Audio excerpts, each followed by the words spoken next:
Yo, yo, yo. As we live.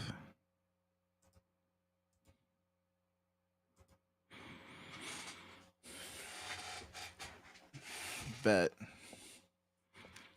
This shit kind of nuts, man. I might just have to remove my camera for this one. I might. Might have to.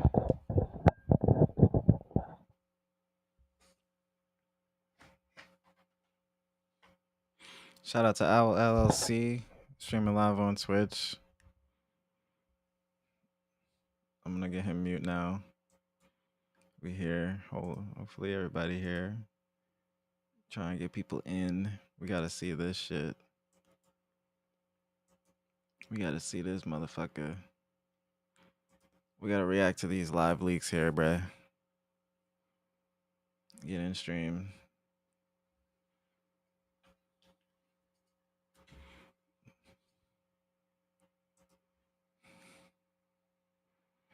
All right, everybody get in stream.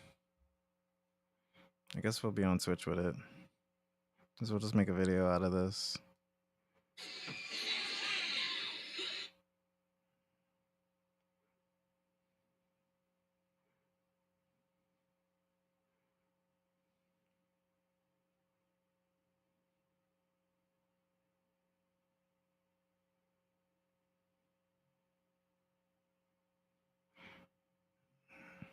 There it is.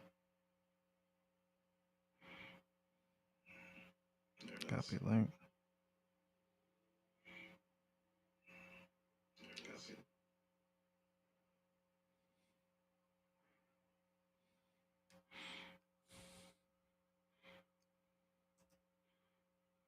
Pull up, pull up, pull up, pull up. Everybody pull up, pull up.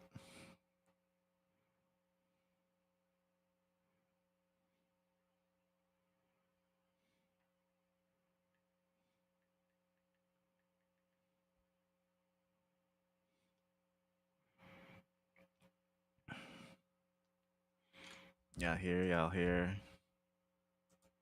Who here with me?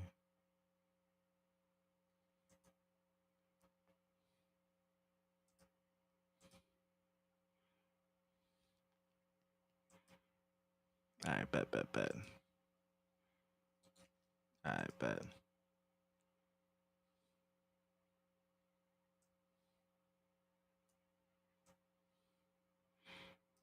Alright, just start a stream.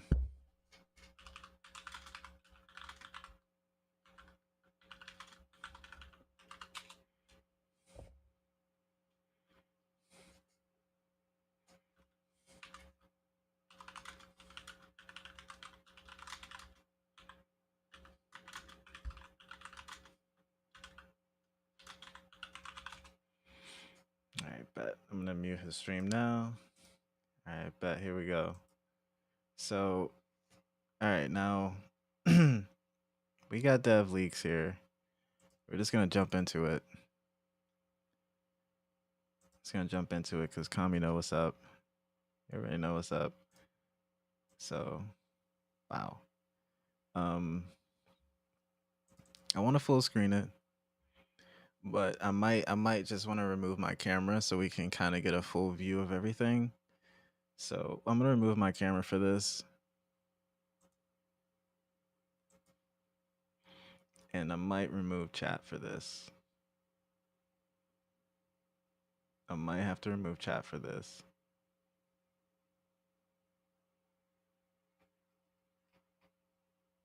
Actually, no, we'll see. Chat's fine. All right, let's just jump into this shit. Walking you through every single... Welcome back. Today I will be walking you through every single build of Pokemon Legends EA, courtesy of Terranigg 2. Game Freak conveniently documented every month of Legends EA dev, almost like a monthly magazine issue. There's roughly 60 to 70 videos, and around 250 plus images from across development, so I've gone ahead and compiled it for you, and I'll be guiding you through this timeline. I want to clarify that while I did enjoy Legends EA, It is my intention to remain unbiased in this video. I will tackle issues, and that doesn't mean I will be negative, but rather I will tackle certain topics with genuine constructive criticism, coming from a fan. Anyways, with that being said, sit back and enjoy this very special look at the complete development timeline for Legends EA. Yeah, bro, goated for making this video, number one. Hold on, double audio. Mute that one. Alright, we should be good.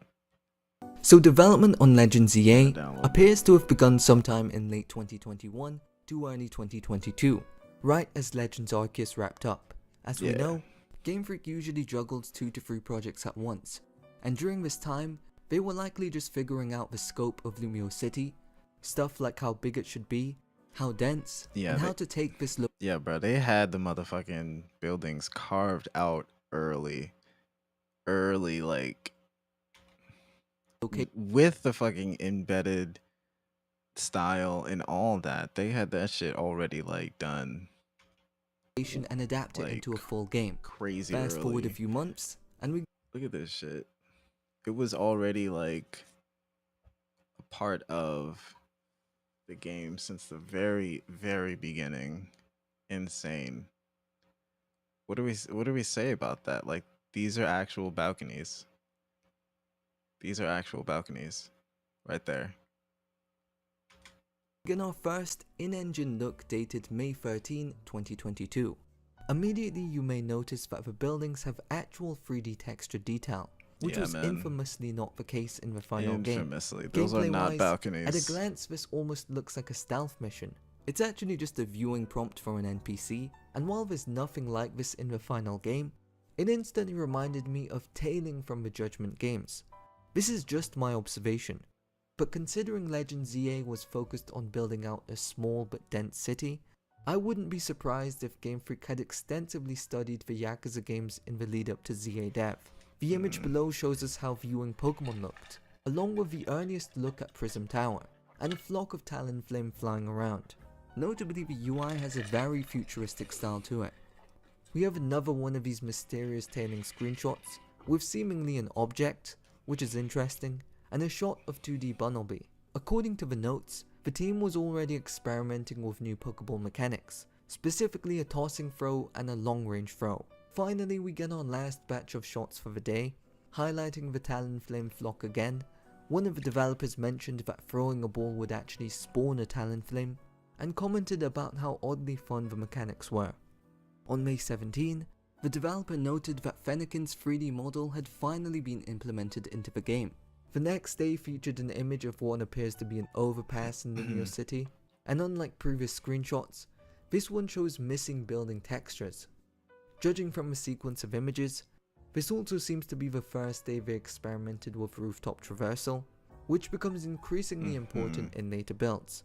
It had been noted that Talonflame's long-awaited tornado jump had been implemented too, explaining that when the protagonist would touch the tornado, a high jump would activate. You will see video examples of this later on. The ZA Royale was mentioned here too, going by the name Mega Royale. I'm sure this came up in the proposal documents prior to this. 2 days after that, the first piece of NPC dialogue was implemented. I wonder if they thought of Talonflame being like your traversal double jump. Huh. I wonder, probably they thought about that. Maybe. Developer mentioned that the RPG suddenly felt alive simply because an NPC could now speak. In the Yeah, and they started populating the world with Pokemon itself and more of these little like NPC placement holders.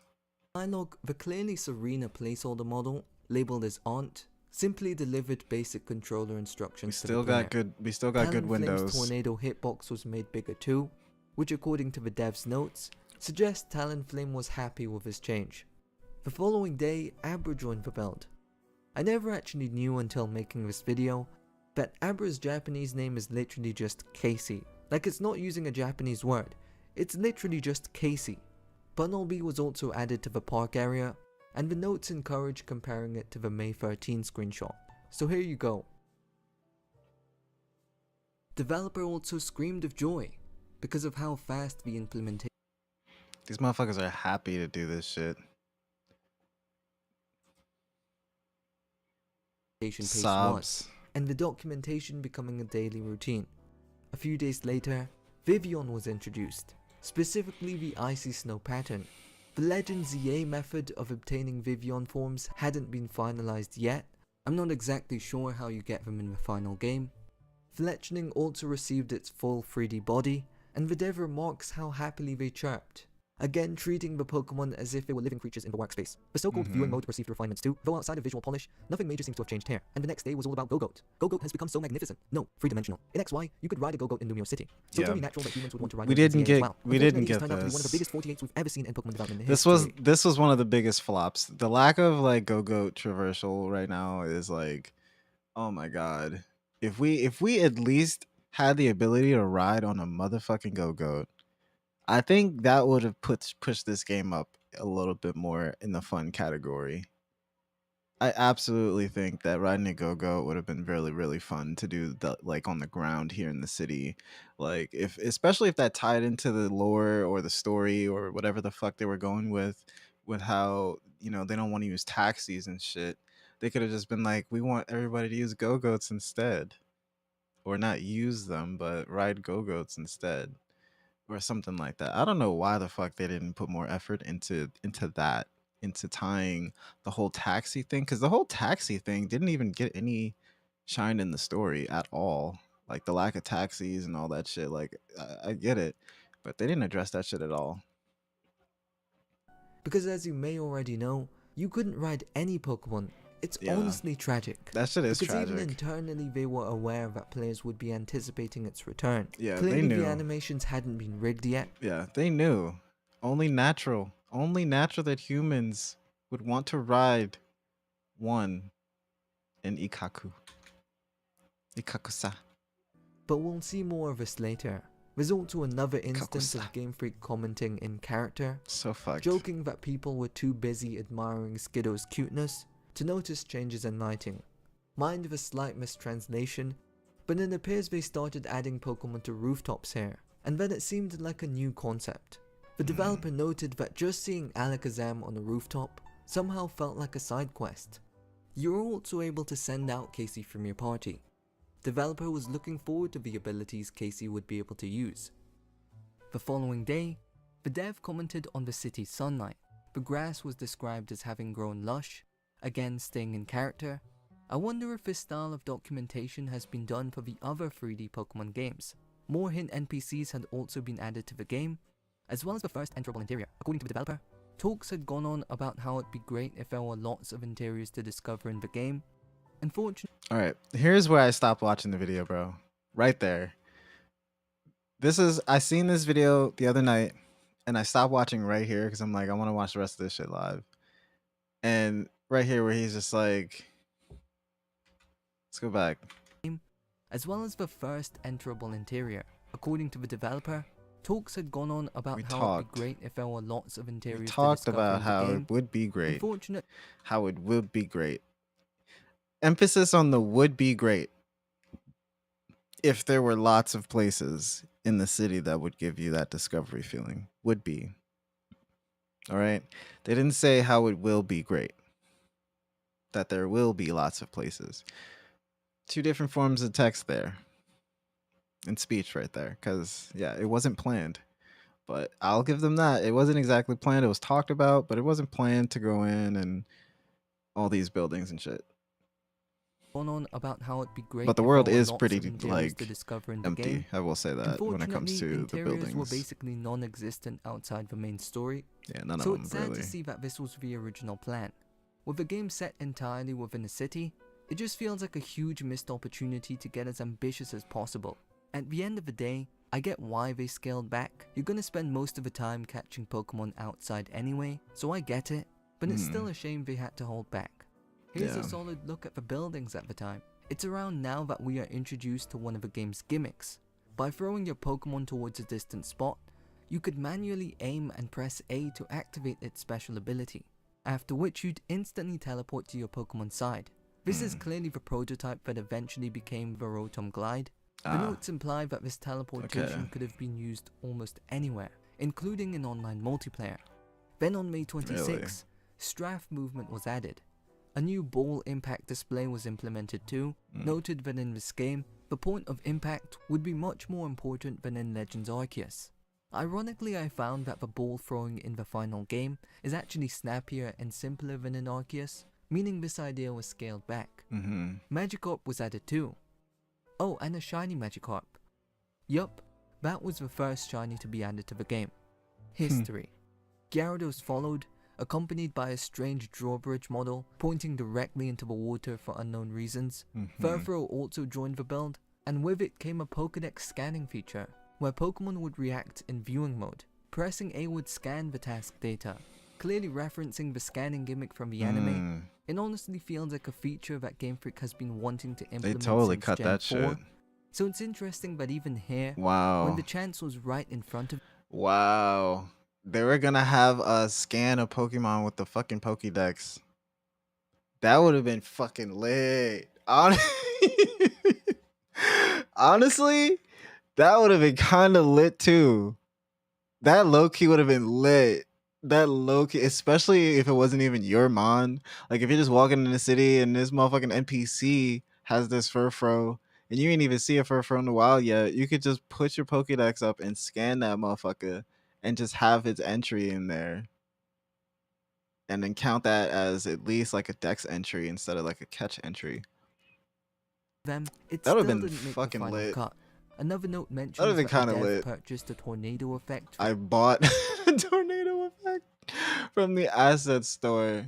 It's surprised even Talonflame visual persuasiveness is important. Bruh. This motherfucker the over asset here store, buying surprising even assets. Talonflame. They emphasized that visual persuasion was Nigga said important. I bought a With a tornado. presentation meeting scheduled for the 30th, Okay, okay. They're meeting in May 30th. The presentation is on May 30th. So the implementation up to that point will be unveiled as the ROM at the end of May. We'll also be adjusting the motion response, which is too subtle to be seen in photos. the team was Okay. preparing to compile everything so far into a milestone ROM, which is common practice for every single Pokemon game. Okay. These meetings are usually when new ideas are pitched and pivots would be imposed. Regardless, on May 27, you are now able to talk to NPCs from a distance. The devs suggest that this would be useful for calling out to characters standing on the second floor, and that fuck? some NPCs might even deliver unique dialogue depending on how far away you were. We brought up the topic of textured buildings earlier, and these next few screenshots especially give a crystal clear look at how detailed the buildings once were. And I say that as someone who loves Legends EA and wasn't personally bothered by the flat textures. I'm sure Nintendo themselves isn't proud of publishing a game that looks like this either, especially when the Switch has games that look absolutely stunning, despite the hardware limits. Yeah. Honestly, even the ninjas are probably mad Like, come on. about losing these 3D textured buildings. I'm definitely mad about losing that 3D texture for sure. But honestly, to be able to talk to the NPCs from a distance, I don't know how, you know, how necessary that is for sure. But that was definitely a good idea. I felt like that's pretty dynamic and fresh and new. I feel like them running over the sparkling items and them being automatically picked up is a great touch for mechanics wise, but I think that would have just been a nice little feature as well though. But maybe they had to just they're just like, nah, we want to get y'all motherfuckers off of this and working on the next project as soon as possible. So we're gonna scale back almost every fucking goddamn thing we can. Which sucks ass. Sucks It ass. They seems scale that just back a day everything. after the Pokédex scanning feature was implemented, the UI was suddenly removed whenever you looked at a Pokémon, meaning you had to physically aim at them instead. Clearly they were experimenting with different scanning methods, but hadn't yet settled on anything. The pop-up labels had changed too. Heading into June, a few small HUD adjustments were implemented, but the first major update came on June 8. The topography of the park had been revamped, introducing more varied, uneven terrain. Here it is compared to how it looked earlier.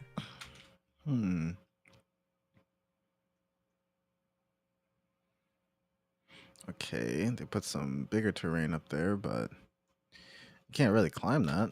By the 13th, you could now properly ride Gogoat, with a player model fully Oh rigged to my the Pokemon. god. You could clearly move around. Oh my god.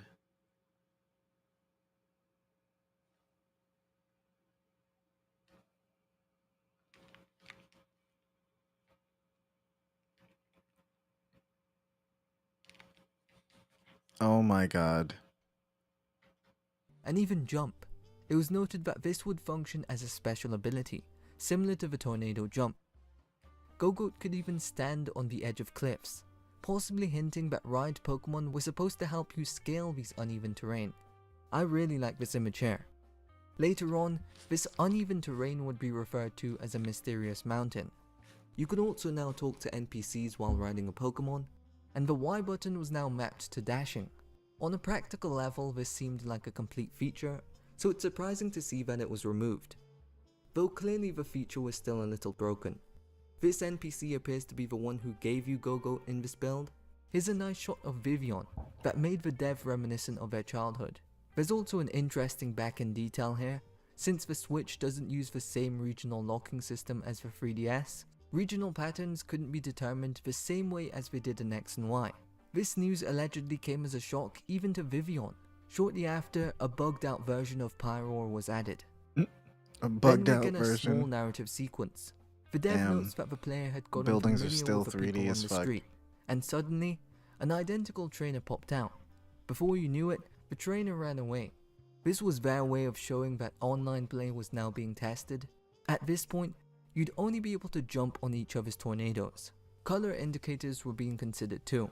By the 23rd, Pyroar's model had finally been fixed. The next Okay. bit appears to be an unused mechanic involving Fennekin. It had this grey disc around it, and walking into that zone would turn it green. Then aiming would trigger a special viewing mode, where Fennekin followed right beside you, and that's how you would activate its ability.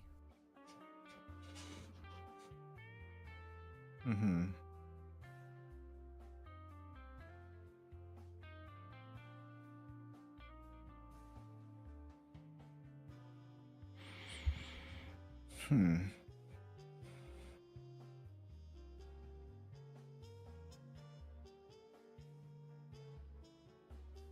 Moving into early July, we have a few more images before reaching our first gameplay video. Petrat aiming was the main highlight of the July 1st build. Then on July 4th, it looks like they were testing the multiplayer windscreen for a mode allegedly called Easy Royale, which leads directly into our first video. To summarize, players would be matched one-on-one and throw Pokeballs at each other. When a ball hit a player, a balloon above their head would pop. If you were hit from behind, 2 balloons would pop. Bruh. Lose 3 balloons, and you would lose the match. Contrary to the name, Easy Royale was described as not easy at all. At this point it was basically just ball mashing chaos, with the expectation that Pokemon themselves would eventually play a role in the mode. Again, the buildings just stand out and look absolutely incredible here. It's pretty clear that online multiplayer became a massive priority starting in early July, which is interesting, because Legends Arceus had essentially zero multiplayer consideration during its entire development. At this point the capacity was just 2 people, and the green balloons above players' heads were present throughout most of July. This is By the crazy. 5th, the street lights had been stylized. And here's a Damn, closer look even at the rest of streetlights had some buildings from around detail. this Oh time. my god, the fucking buildings.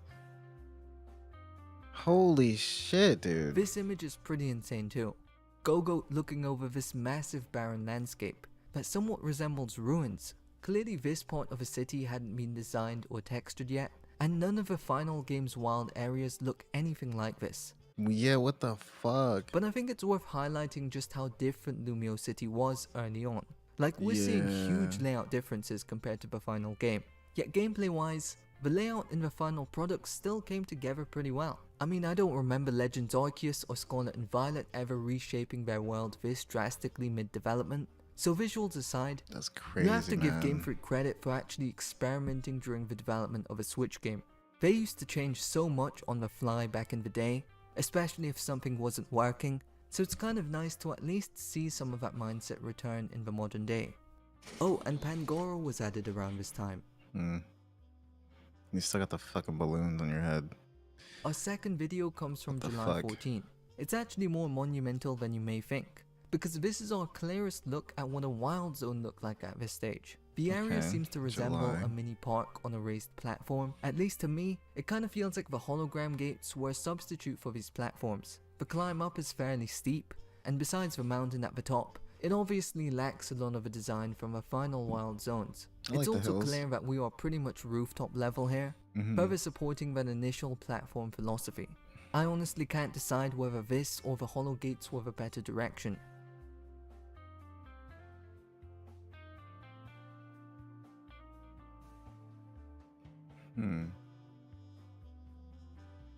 Okay.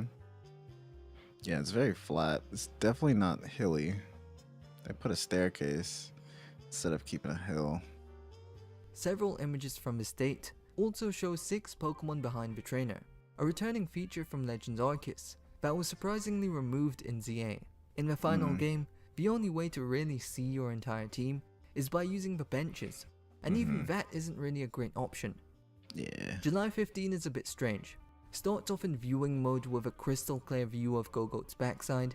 I can't tell if it's being controlled or has a mind of its own. But then it sort of becomes clear that Gogoat does have a mind of its own. At first I didn't get it, but then later in the video seems to indicate that it's just a wild Gogoat roaming around the city. July 19 was pretty legendary too, because we finally get to see Gogoat riding in video form, and it looks amazing. The animations are shockingly polished by this point as well, and finally we get to see Talonflame's tornado ability in action. It appears you trigger the ability to scale buildings and tall heights. Really smart idea.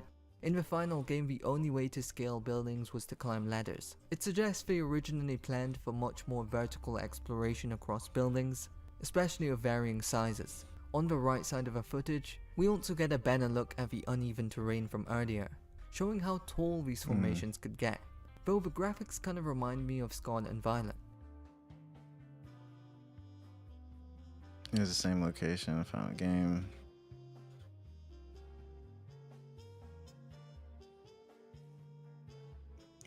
Yeah, they kind of just bricked out the city. They kind of try to just make it look like modern fucking Paris, I And guess. July 20 is Nightmare Fuel.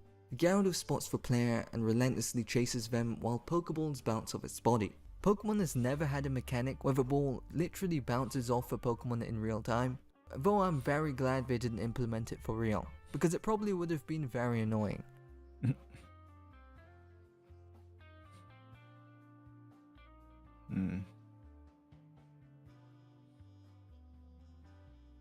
A few additional HUD tweaks were made on the 21st, and the background visuals here look genuinely impressive. The Yeah. very next day we get another video. This one seems to demonstrate the early multiplayer sneaking mechanic. I think it's finally clicked. Maybe one of the concepts for this minigame was that it would have some sort of hide and seek element, Oh, what the and you'd fuck? have to throw Pokeballs at your targets in order to catch them. That actually sounds pretty fun, especially if the areas were restricted to smaller zones like the same size as the battle zones. Just crazy that there was a sneak Then against the on wall. July 28th, Honestly, we get yeah. our first look at the in-battle system, as written right here. It is really bare at this point, with absolutely no UI at all.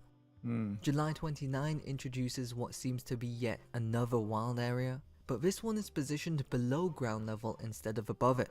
A new Vivian pattern is shown as well. There's also a task menu on the side. Heading into August, sprinting was finally mapped to pushing down the left stick. Use B to run.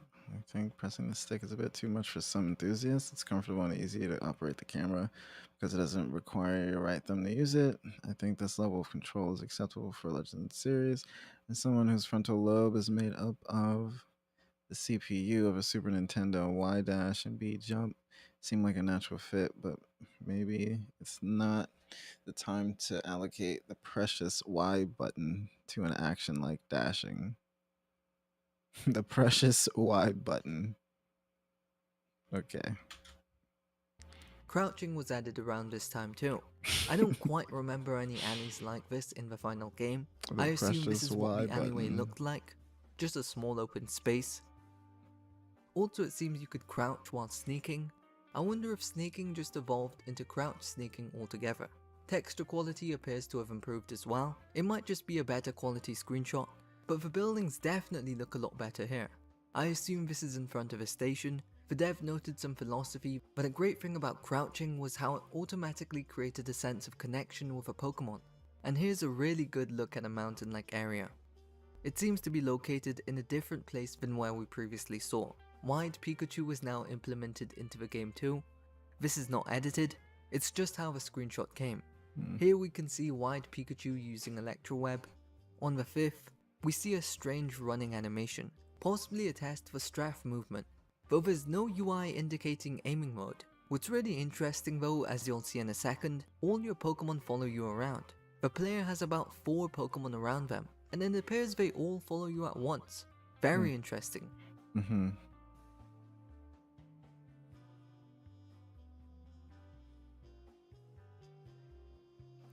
I feel like the game had the capacity for that. They could have kept that in. We also get another glimpse of a wild area. Again, this is beneath ground level.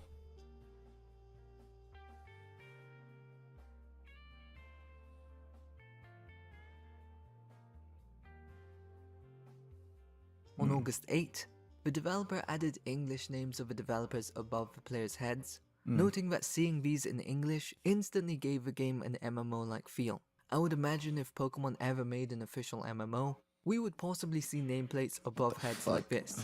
This screenshot was described as the blue team, since the multiplayer mode had now shifted into a team-based 4v4 format, So 4v4, which really shows in these that's next 8. screenshots, as it's clearly a dedicated multiplayer testing environment.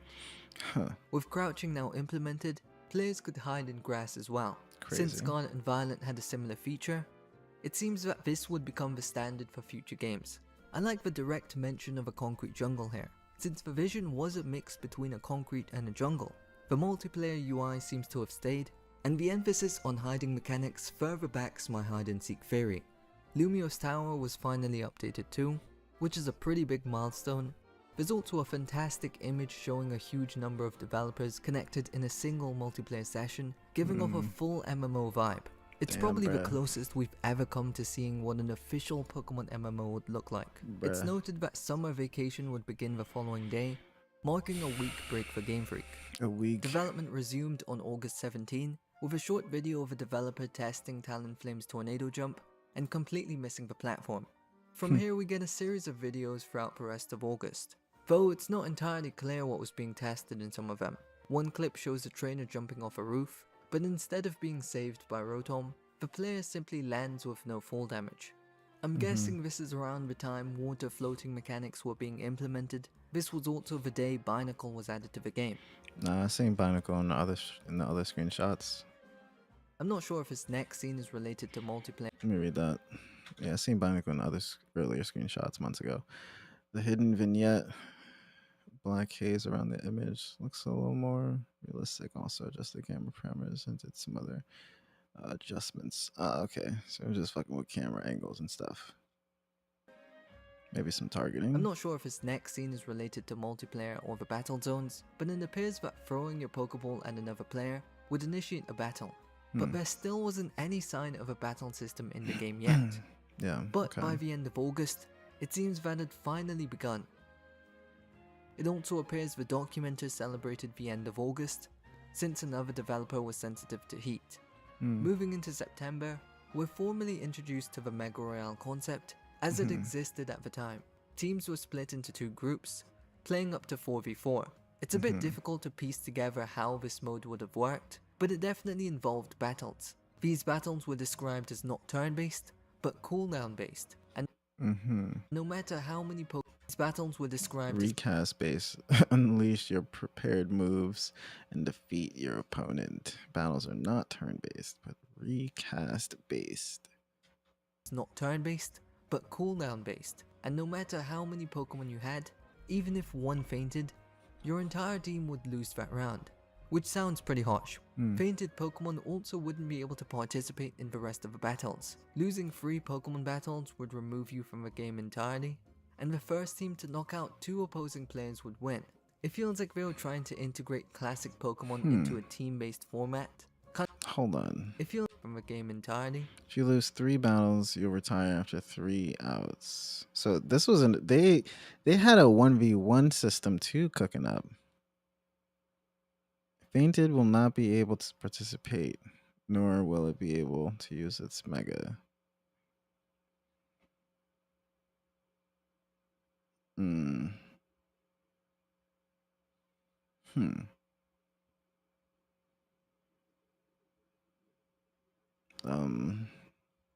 So like it was a 3v3. If you knocked out one, then you can't use it for the rest of the best of 3. That's basically what they're saying. So yeah, a best of 3. If you knock out a Pokemon, you lose the battle. And they can't be used again for the rest of the best of 3. In the rest of the battles, losing 3 Pokemon battles would remove you from the game entirely, and the first team to knock out 2 opposing players would win. It feels like they were trying to integrate classic Pokemon into a team-based format, kind of like Splatoon. It's a bit confusing. Overall though, I think the final game ZA Royale was a much better execution of the idea. September 6th then brought the fully textured Lumio Station into the game, which I believe is the first fully completed model for Legend ZA. Game Freak also shared a few short comments about the design philosophy, especially noting how the station wasn't depicted in X and Y. The station platform itself was also under construction, but already had a very solid foundation. A defeat animation for battles was implemented around this time as well. An interaction pop-up was added on the 9th, but what really stands out in these screenshots is just how good the game already looked. I like how the camera is especially close to the player, very unique for Pokemon, kind of reminiscent of Legends Arceus, though this camera would later come to literally haunt the game. On the 12th, we finally learned what Fennekin's overworld ability was, through a sniff prompt. In the final game, there are these respawning item balls all over the map, so I would assume originally it seems that you would have to sniff them out. It seems that Fennekin would be able to sniff out other players too, which massively reinforces the hide and seek theory. Fennekin could sense opponents and traps within a certain range. It doesn't even feel like a theory anymore. The multiplayer mode definitely had a hide and seek component built into its design.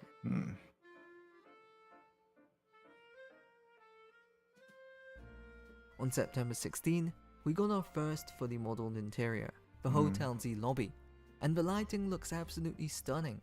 Even in the final game, the interiors were exceptionally well done, with no compromises to the quality. The only difference I could really note between here and the final game seems to be the lighting, which feels more like a stylistic shift than a downgrade. A few days later, many more Pokemon were added to the game. Blastoise's shading in particular looked incredibly clean. Up until now, Talonflame had been the strongest Pokemon in the prototype, followed by Gogoat. But with these new additions, the balance was starting to shift. This shot of Gyarados vs Pangoro gives us a clearer look at the battle system as it existed at the time. Not that far off from the final game. Starting with October, the next 6 months would be dedicated to building a solid beta prototype. There were several specific goals outlined for this period, and it seems Game Freak was still figuring out exactly what Mega Royale was. Okay, what the fuck? At the beginning of this month, why is it already October? This month, Ikaku, which began in May, is slowly approaching its half anniversary. Looking back at the past pages, I already feel nostalgic. Although in the next 6 months will be the beta prototyping period. Here are our rough big goals. Make Mega Royale a super fun game. Include a mock up of the early stages of the game, including gameplay related to the progression cycle, such as scan and rank. So that's the mission system that they ended up going with. So yeah, they actually wanted us to physically scan shit. Like if you had to scan 50 dark type Pokemon, that would be pretty easy. We gotta catch them niggas now. Identify the necessary specifications and complete the full specifications list version 1.0, which are probably those mission cycles that we have to do. Complete preparations for the transition to the Pokemon engine. Complete preparations. Wow, seriously. That's super hard. Bruh. The number of planners and programmers will increase, but we will still be under pressure. So let's keep our focus and push forward. Dude, yeah, nah, they already sound stressed because I'm sure like this is probably the point where cuz we got a trailer for the game the following like February. So this is already October, and what I've seen so far in September here is still rough as shit. It's still rough as fuck. And even then, in February, all we got was like some stylized trailer. We didn't get gameplay. Supposed to be. Early October began with a modeling of a train platform. I wasn't particularly blown away by the Okay. graphics here in the The final beginning game, of the but story. it looked fine, and for the most part, it's pretty much the same here. Yeah, they modeled One the of the beginning of the biggest story. revelations, in my opinion, comes from this next. That's crazy.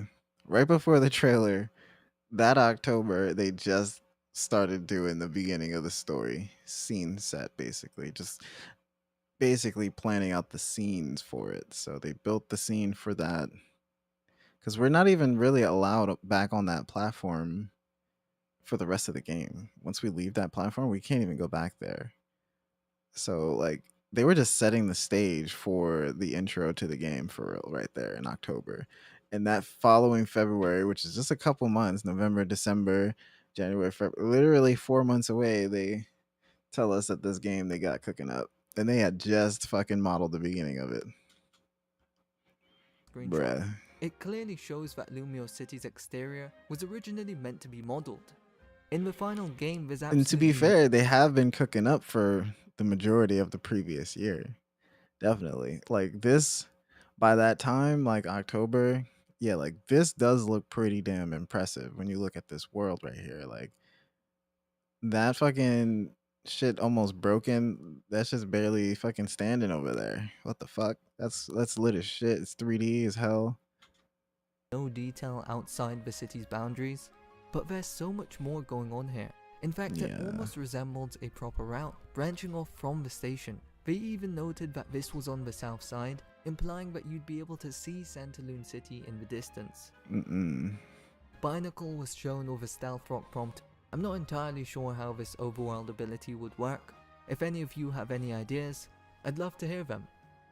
The 13th brought idea. even more battle screenshots, and for the first time, the Mega Gouge officially appeared in gameplay. Mega Gouge. Evolution itself wasn't Gauge. implemented yet, leading to this Blastoise believing it was a Mega Blastoise. Okay. On September 19, we're showing a glimpse of a completely new area in Lumio City. The buildings over here clearly weren't designed yet, meaning they weren't using any of the existing models from earlier. This appears to be the Hotel Z alley, giving us our earliest look at the exterior of Hotel Z. Overall, the layout Really here is halfway identical into to the this. final game. Shortly after, these power beams were added. At first glance, they look like the rogue mega mechanic, but they're actually mega power spots. These were intended as locations where you could gather mega power and charge your ring to fill your mega gouge. The idea makes sense in theory, but it's pretty obvious why it was cut. The mega crystal idea was just way faster and way more intuitive. By the end of the month, And addictive. following Pokemon had been refined, and the player would now walk with a single partner Pokemon. According to the notes, you were already able to Mega Evolve them as well. The remaining notes for the month included design philosophies for several early Mega Evolution, revealing that even at this stage, the rules for Mega Royale still hadn't been fully finalized. By November 1st, a small store in front of a station had been modeled. Based on the familiar layout, I'd make a bold guess and say this was modeled after the classic Pokemon. Bruh. Familiar Hold layout, on. I'd make Bro. This right, even though they're not saying it, I think they had plans for a Mega Go-Goat and a Mega Talonflame. Why else are those two? Well, I mean, the Go-Goat could be for the ride. Talonflame could be for the double jump shit. It's possible. But every other mon in that team right there has a Mega. Blaziken has a Mega, Gyarados, Alakazam, even Barbaracle has a Mega. Go-Go does not have a mega. Talonflame does not currently have a mega. I think they would have megas, but I think maybe they're just for the accessibility. Maybe that's why they're on the team. And is it me or is that team like have extra slots? Like, is that 10 mons right there? Is that 10 slots? With this, would have this probably would have been the first Pokemon game where you had a team of 10, where you could have a team of 10 mons instead of 6. That's 6, 7, 8, 9, 10. That is 10 slots right there at the bottom. To be honest, that would have been cracked out if we could have 10 fucking mons in a party. 10. That would have been crazy. A bold guess and say this was modeled after the classic Pokemon. In the final game, the Pokemon was integrated directly into the Pokemon Center, while the smaller booths were repurposed into drink stands. Yeah. I don't like how they implemented those either.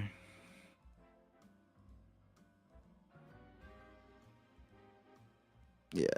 It looked like it was supposed to be for a November 2nd Pokemon. brought along this incredible screenshot of a refined battle UI. Very fresh. If a final game was turn-based, I would hope the aesthetic would look a lot like this. What's interesting is that the drop-down suggests that you could select moves directly from the screen rather than pressing a button, yet the moves themselves still had a cooldown. There's absolutely no sign of real-time movement either, meaning the system was still very much a twist on classic turn-based combat. Also, Mega Blastoise was finally implemented, likely the first Mega Evolution model added to the game. By the 9th, several updates had been made to Mega Royale. In this screenshot, a trainer is shown sneaking up on an opponent. This is also our first video demonstration of this new turn-based system. Get the fuck out of here. Bruh. And the Mega Power spots in action. The animations had been polished as well. Considering how unplanned Mega Royale originally was, it's crazy to think that these early concepts eventually evolved into the battle zone we know today. The fuck is this? The fuck?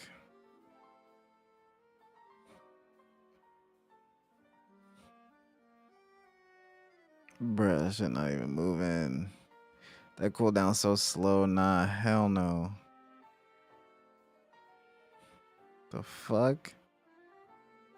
Here's the view from Hotel Z at the time. Apparently the protagonist and rival were This was in November. A couple That was November 9th. What the fuck is this? Yeah, nah. Here's the view from Hotel Yeah. Apparently We're gonna dial all this back, okay? We're dialing all this back. the protagonist and rival were meant to gaze at the moon here. Maybe that was just them testing something, not specifically, you know. Z at the time. Apparently the protagonist and rival were This is the rooftop of Hotel Z. Apparently the protagonist and his rival gaze up at the moon here as they resolve to take on Mega Royale. They were supposed to have their meetings up here. That would've been cool. meant to gaze at the moon here. A couple similar scenes like this played out in the final game. It also seems the surrounding area was originally planned to be a bit bigger.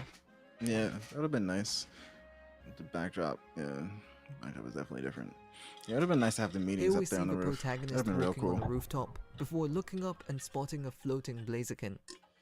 Also a trio of NPCs, described as girl talk in front of a station. Game Freak wanted to place lots of NPCs in Legends ZA to make it feel lively and full of people. And I'd say they absolutely succeeded at that. The NPC work was definitely one of the strongest aspects of the game. Next, not exactly. I would disagree with that. Like my man Kami would say, yeah, the NPCs definitely felt a bit NPC-ish. You know, kind of placed just everywhere and for nothing most of the time. Some give some kind of tidbits and lore even, but that's about it. Footage from the November 17 They're just build, NPCs. heavily focusing on the turn-based system. Several adjustments had been made. Like if there were more Pokemon interactions with the NPCs, that'd have been great. If there were more life with more of the NPCs, that'd have been great. A lot of the NPCs just sat around, like for real. Some moved, but a lot of them just sat around. And these fucking side quests are not helping the case there. These side quests are not. They're very MMO-ish and very like weird. Sometimes. 17 So what are we aspects looking of the at game. here? Next is some incredible footage from the November 17 build, Fucking heavily okay. focusing on the turn-based system. Several adjustments had been made, pushing It leans a little closer to traditional Pokemon battles, but there's a sense of speed and the feeling of having to decide between options isn't bad. This probably meant making it turn-based again. closer to traditional Pokemon battles, though with an increased emphasis on speed. Yeah, no. November 18 brought this image framing the scale of the environment, which was compared to the simplicity of Legends Arceus. Seeing both side by side, you can really understand why Pokemon initially marketed this as their most ambitious project yet, back Yeah. when it was announced. Towards the end of the month, Yeah, because this was like made for like a pre-era where they didn't have to worry about a lot of buildings, traversal like that. They didn't really have to worry about all that shit. Like they could just kind of focus on the aesthetic of the environment, the immediate environment, instead of the background and all that kind of shit. Whereas ZA, since it's modern, there's a huge city, there's fucking mountains surrounding the city. It's a lot of shit you got to worry about to put in the background of all this stuff, and just the sheer number of NPCs, things loading in and loading out. Like, yeah, it definitely was more ambitious than Arceus in a way, but it definitely took from what it learned from Arceus for sure and tried to do what they could with this.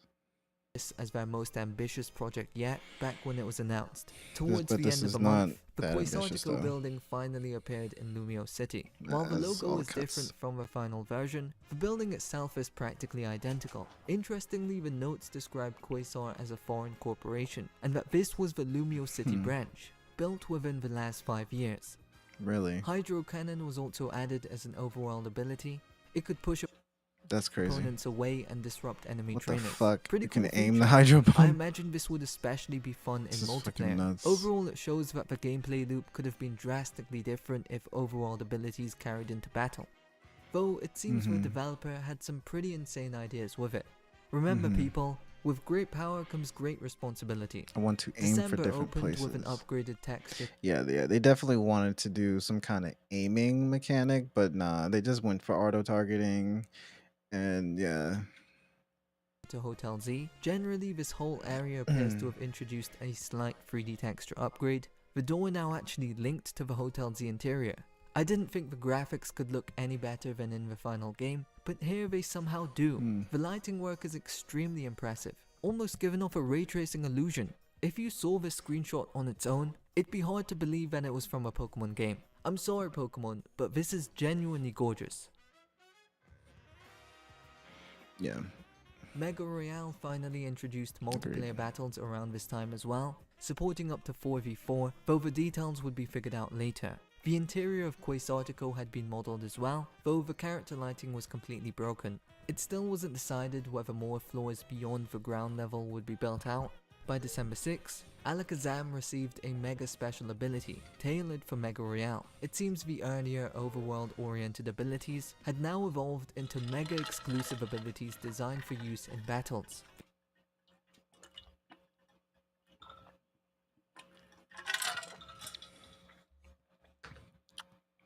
Okay, we're gonna shoot for 4. 4 p.m. I got a meeting. Had now evolved into Mega exclusive abilities designed for use in battles. Seems the earlier overworld abilities had now evolved into mega exclusive abilities designed for use in battle.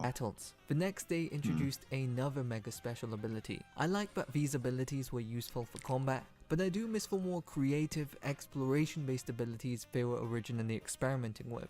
The day after, battle transitions were polished, and the UI was slightly updated. Still absolutely no sign of real-time combat.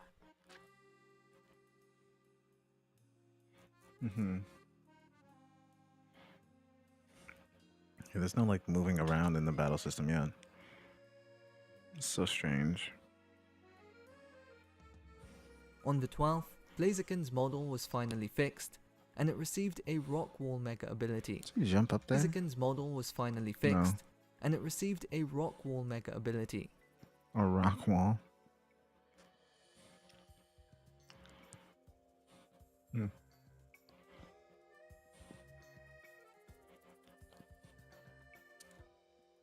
December 13th marked the addition of the earliest story events. Here you're looking at the moment the player first walks into Lumiose City. Very simple, but it did the job.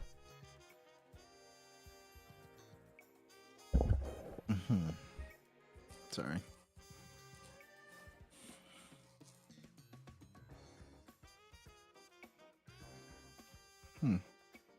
A day later, the developer took their Gogoat-chan on a walk, and it started behaving like this. Yes, this was just a bug, but I do like how the wild Vivillon follow you around.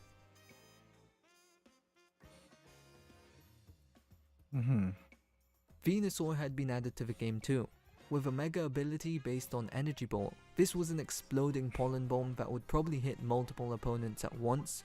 Mega Pyro received Flame Charge as its mega ability. You can kind of see how these abilities eventually just merged back into standard gameplay. Adaman from Legends Arceus was added as a placeholder for the rival. Alongside him were the starters of Legends EA. In fact, the first time they appeared in Engine. Of course, the final models look much better. By December 20th, most of the introduction sequence had been implemented. It featured a small montage around Lumiose City before the player was dropped onto the train tracks. Don't worry, this was just a temporary stand-in for the train scene, before teleporting to the platform. One immersion detail I really liked, you could actually see Lumiose City from a platform. In the final game, the reveal is a flashy effect, which looks cool, but it removes that subtle early peak of a city. Yeah, that's sick. Immediately afterwards, the player would get jump scared by a full 3D Hilda model, likely used as a placeholder for Jet. Yes, this is the same Hilda model from the X and Y development era. Even in development they were bringing back nostalgia. Afterwards you'd have some strange interactions with some Pokemon, before chasing a Froakie towards Vert Plaza, where the starter cutscene sequence began. Approaching Hotel Z, you'd run into another rival, represented by Shauna's X and Y model. This is where you'd be introduced to Zygarde and the general story setup, and where the first battle occurred. Tiano's model was also found inside Hotel Z, being used as a placeholder for none other than AZ, a very surprising choice. Also, Wide Pikachu still existed. By December 21st, work on the map model had begun, which meant they began mapping out the rest of the city. The starting area in particular looked the best it had so far. Most of the NPCs on the streets were replaced with blue team variants of a player character, and the developers compared the trees in this area to something from Super Mario 64.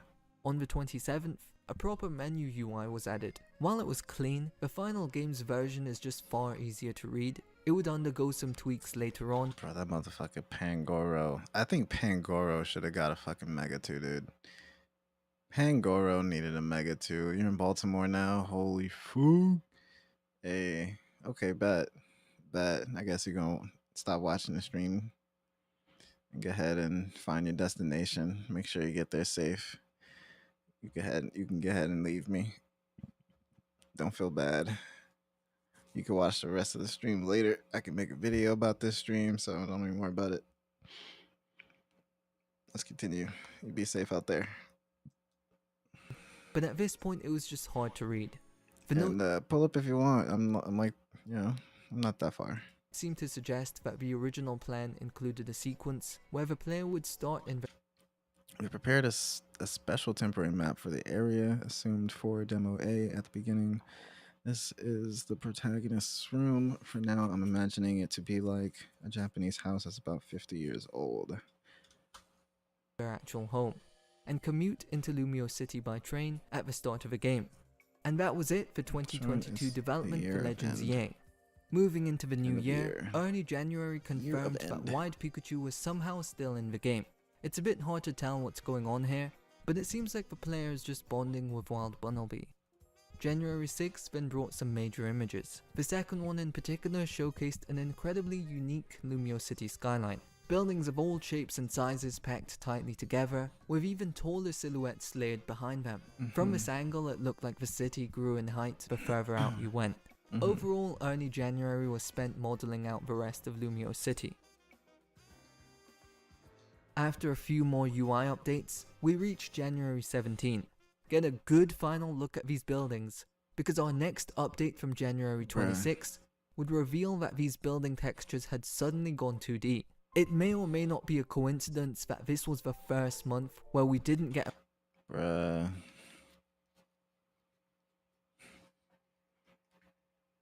This is it right here.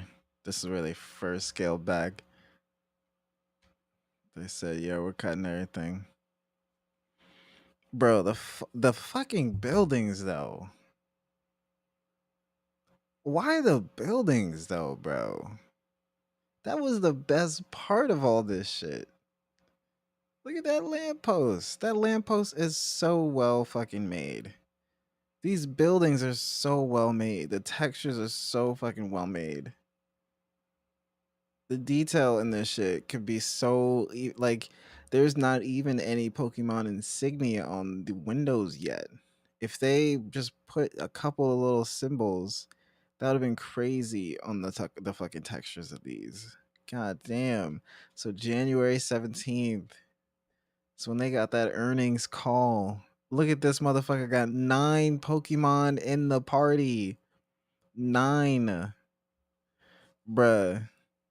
Yo, imagine having 10 fucking Pokemon in the party, bro. Imagine that. Imagine having 10 Pokemon in your party. Insane. I'm sure they probably thought Pikachu was gonna Mega Evolve. So all these niggas Mega Evolve except Pyroar and Pikachu and Vivian. Vivian needed a Mega, for real. Vivian definitely needs a Mega. Update from January 26 would reveal that these building textures had suddenly gone 2D. It may or may not be a coincidence that this was the first month where we didn't get a written monthly issue, only these visual changes through screenshots. It's not even a hot take. This is one of, if not the saddest day in the entire development timeline. All that rich building detail was completely stripped to this flat wallpaper texture. Yeah, at least the station that shit is texture remained. tragic. The team made a valiant attempt to compensate and make up for it. I mean, the Pokemon Center does look really nice, but alas, it was a small return for a massive downgrade. This must have been a devastating internal setback. Even early February notes suggest the developers themselves were unhappy with the January changes. Oh no. The devs themselves. There are now only 2 months left in the beta testing period. We have made major changes to the specifications since last month, and I believe this has increased the burden on everyone. Damn. Thank you to everyone who has been involved in the design and implementation. We plan to show the progress of the ROM to outside parties again within the month. We will try to incorporate the necessary implementation within this month as much as possible and finish the ROM so that people can feel confident that this looks like it will work. Thank you for your continued support this month. Wow. That does not sound great. And this is like right before the trailer dropped. Said 9 is too much. Nigga, 10. 10 though.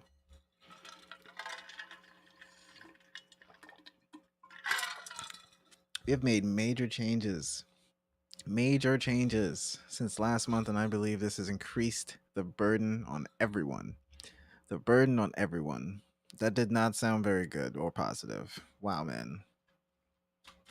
This looks like it will work. The developers themselves Bruh. were unhappy with the January changes, and judging by the rest of the timeline, there were no intentions to reintroduce the fully modeled buildings. Regardless, the rest of Lumio City was now mostly textured. February 6 showed a strong visual foundation overall, including a clip of a wild Venusaur attacking the player. Interestingly, the mechanic where you could knock out a Pokemon first and then catch it was already present, something that did end up making it into the final game.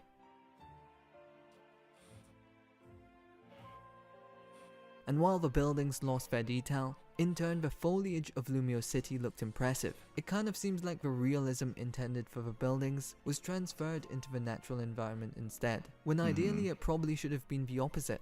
I personally would have preferred cartoonish wildlife, similar to Legends Arceus, and realistic architecture, though at the end of the day, wild textures in ZA are still the best they've ever looked in Pokemon, by a realistic standard at least. Then February 8th's Mega Royale footage introduced an entirely new direction for the mode. It seems abilities were now scrapped, and Mega Royale shifted towards a 4v4 Splatoon style FPS format. Really strange stuff.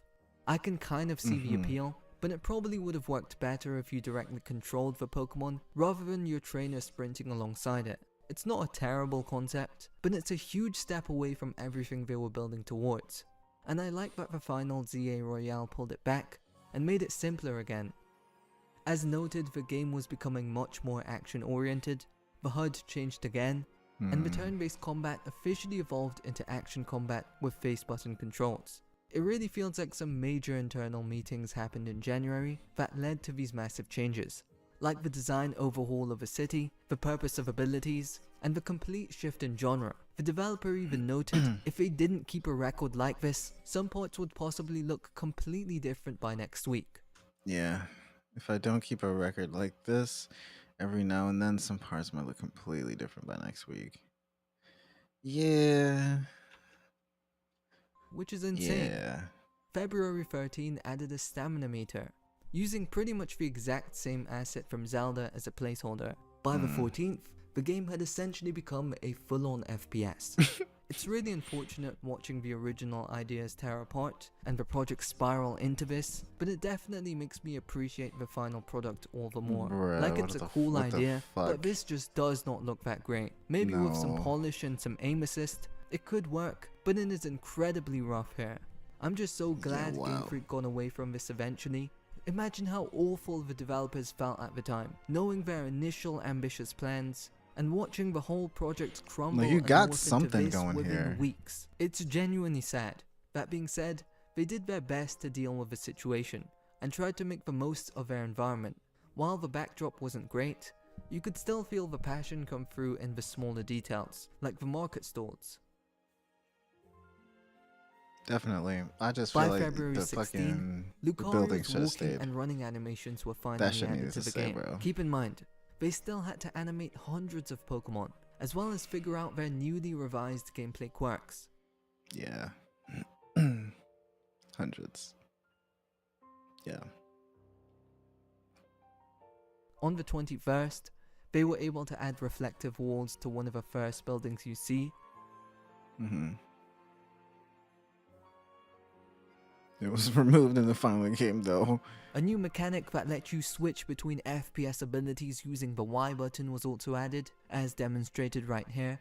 I guess this idea wasn't terrible. It made the most of a riveting FPS idea, but especially since it brought back the Talonflame Tornado Jump. The developers seemed passively critical of the state of the game as well, ending the month's issue with, "I don't really want to use my brain that much." A perfect reflection of the shoddy mechanics we saw earlier. There was also a small jab at the release schedule, mentioning how the game would probably be unveiled next year, and how you might find it hard to believe, but it was true. Bruh.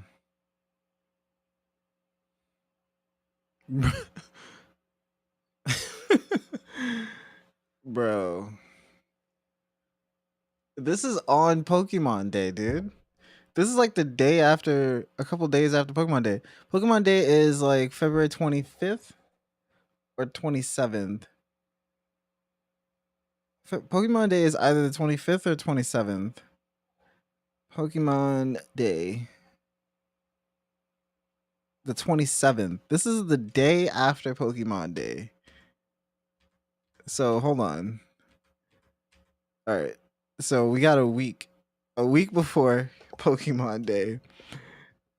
They added this shit. And they barely had the game they barely had the game polished. Like this is a week before they revealed to us that they got this shit cooked up. I think the animation should be ready to go for each Pokemon game. I mean, hold on. Cuz they have all that shit in the vault. Like when Blaziken was first looked at in this game, Blaziken didn't even have the walking animation, but Blaziken had all that in the vault. So they were just plugging shit in and testing a lot of environmental things and building the world and building the game. This person that's documenting this is just one developer, right? So there are many developers, right? And this is just one person's perspective, mostly because he's reading through someone's logs that they documented every fucking week, or they tried to document every week. This is a week before they revealed the teaser trailer, not the gameplay trailer, but the teaser trailer of the game. Watch this. February 21st, 2023, right?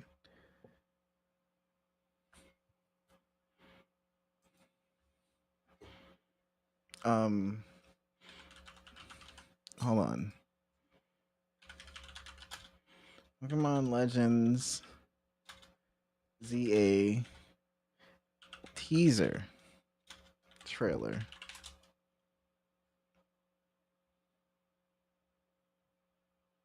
The first official teaser trailer. Champions overview. I need to see that. Where's the very, very first trailer?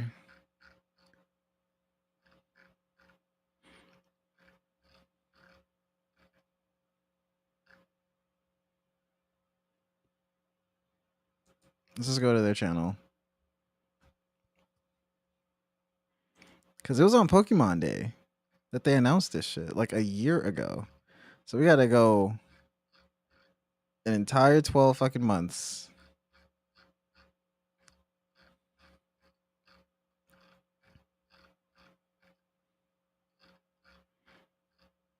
It was like a year ago.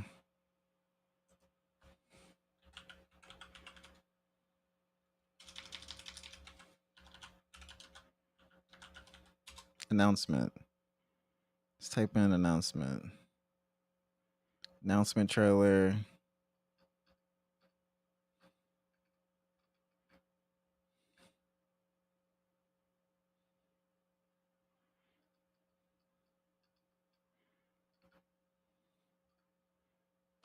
But yeah, this was basically a year ago on Pokemon Day.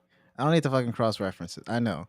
So this is a week before they fucking officially told us Add about the reflective game. walls to one of the first buildings you see. Officially told us about the game. They still had sample text everywhere.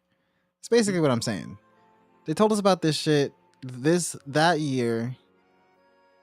A week later. This day a week A new later. mechanic that lets you switch And then the very next week, well, the very next day, between FPS after they abilities told us using the Y about this button was also game, added, as demonstrated right here. they're still I guess testing this the idea goddamn wasn't gameplay, terrible. bruh. It made the most of a riveting FPS idea, but especially since it brought back the Talonflame. They weren't even tournament. confident The about this developers shit, seemed which is why they sold it to us like that, saying that this was a fucking... Nah, bro, I gotta find that announcement trailer. Fuck that. Pokemon Legends ZA announcement trailer.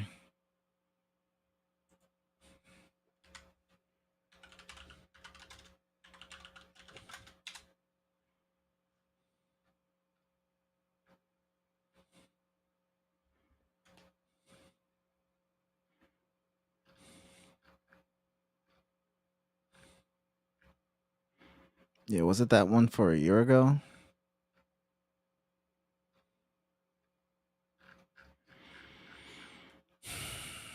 Yeah, was it this one? Simultaneous release, this shit?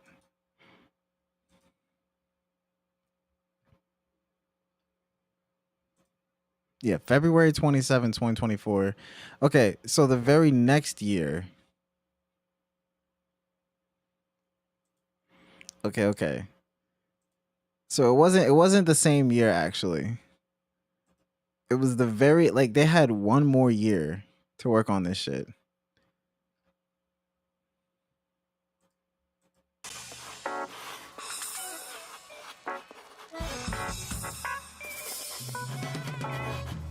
This is the fucking teaser trailer.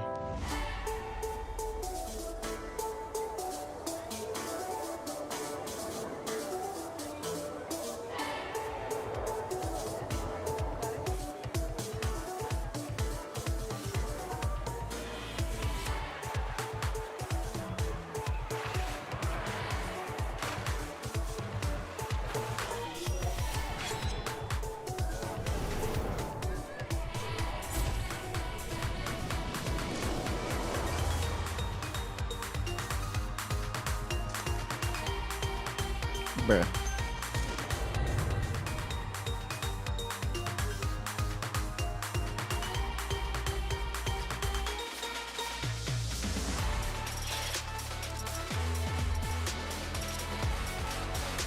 Lumio City.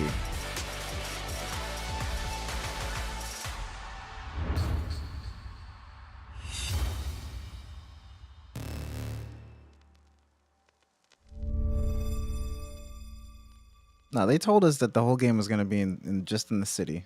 They told us, even right after this trailer, they clarified it. So we knew the game was going to be only in the city. That's it. Only in the city. It's mad megas. There's mad megas in this shit. I don't know why I didn't like it. But wait, there was a trailer there I don't think I've seen. There's a trailer here I don't think I've seen.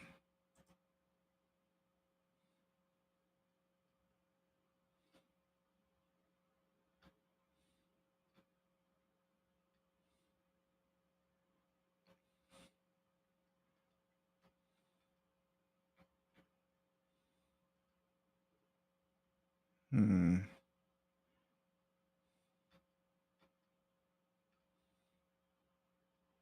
Man, I should have fucking clicked it.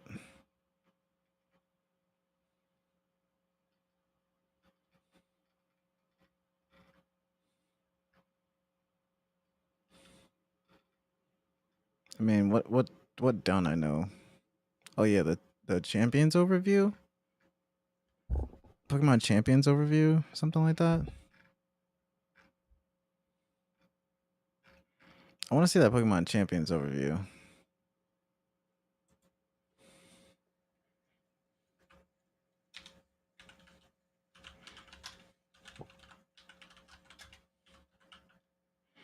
Yeah, that shit right there.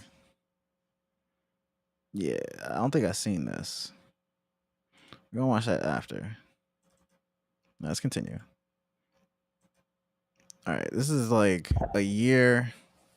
What the hell did they announce on that Pokemon Day?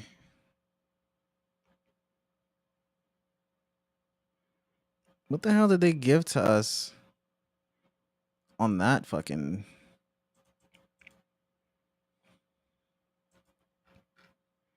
like 2 years ago? Pokemon Day 2023.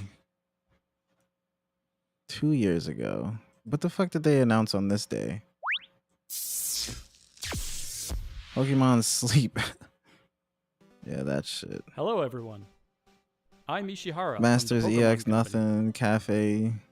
Unite Today, updates. February 27th is Pokemon Day. This is the date that the Pokemon Red and Pokemon Green nothing games really. were first released in Japan, marking the beginning of the Pokemon series. Yeah, they talked about Pokemon Championships. Shit look AI as fuck. At the time, only 151 Classic Pokemon TCG had set. been discovered. Pokemon But now collab with that number Netflix. has grown to over 1,000. Pokemon Unite updates. To all you trainers around the world who have journeyed together Cafe with your Pokemon over Remix, the Masters years, EX, Pokemon we are Sleep, so as if thankful for anyone your gave a support. fuck about that. Then today's Scarlet and presentation, Violet update. we Like will be bringing you anybody all gave sorts of a news shit. about Pokemon. This was the worst Pokemon First, Day ever. we would like to talk about this year's Pokemon World Championships. Yeah. The first ever to be held in Japan. Mr. Chris. Yeah, I think they announced. Like, they announced the DLC and showed it off. But this was the worst Pokemon Day ever. Historic.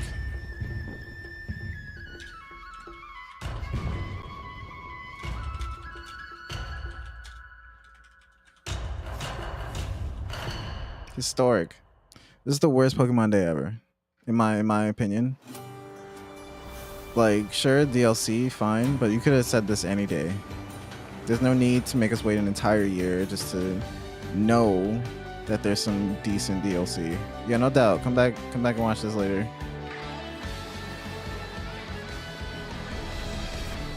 Like, bruh, that's all they announced.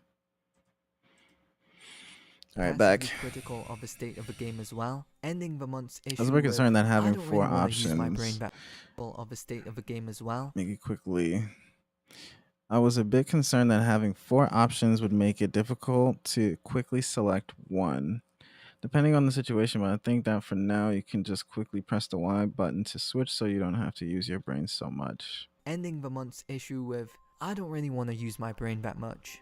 A perfect reflection of the shoddy mechanics we saw earlier. Yeah, There was also a small jab at the release schedule, I don't really like mentioning how that. the game would probably be unveiled next year, and how you might Yeah, it was unveiled the next year.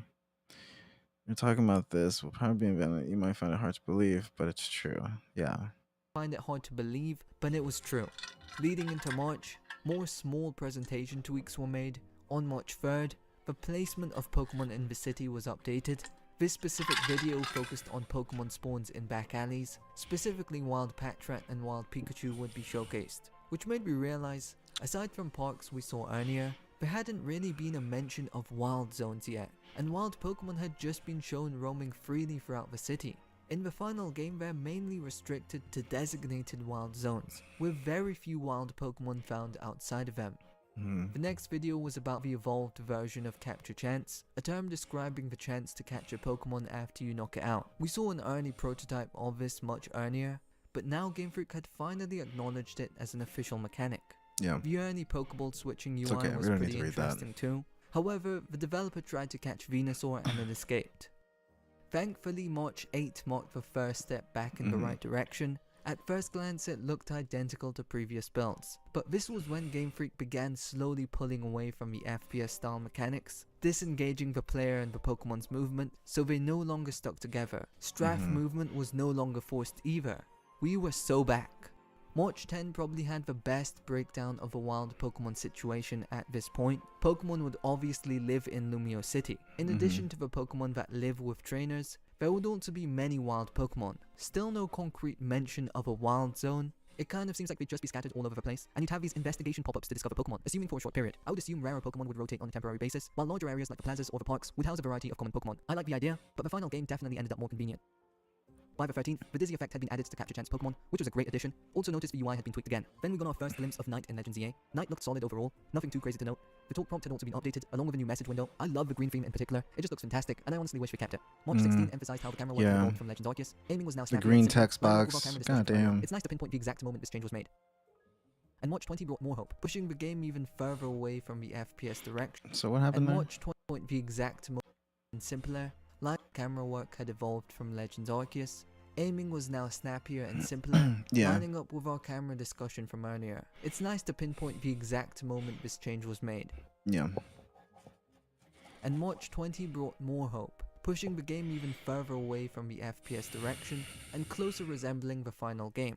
However, it seemed that Patrat now had a singing ability, this being fuck. described as an investigation task. This could be a very early prototype of Emma's quests, but at this point it seems that each Pokemon would just have a task after being registered in the Pokedex. Hmm. This footage also gave another example of a random wild area integrated directly into the city, not so much a dedicated zone. Now seeing it like this kind of convinces me on this iteration of wild zones. I like how the Pokemon aren't blocking the path or overpopulating the area. They fit the environment and are placed in the right spots. The Mhm. Pokedex mechanics were now properly implemented too.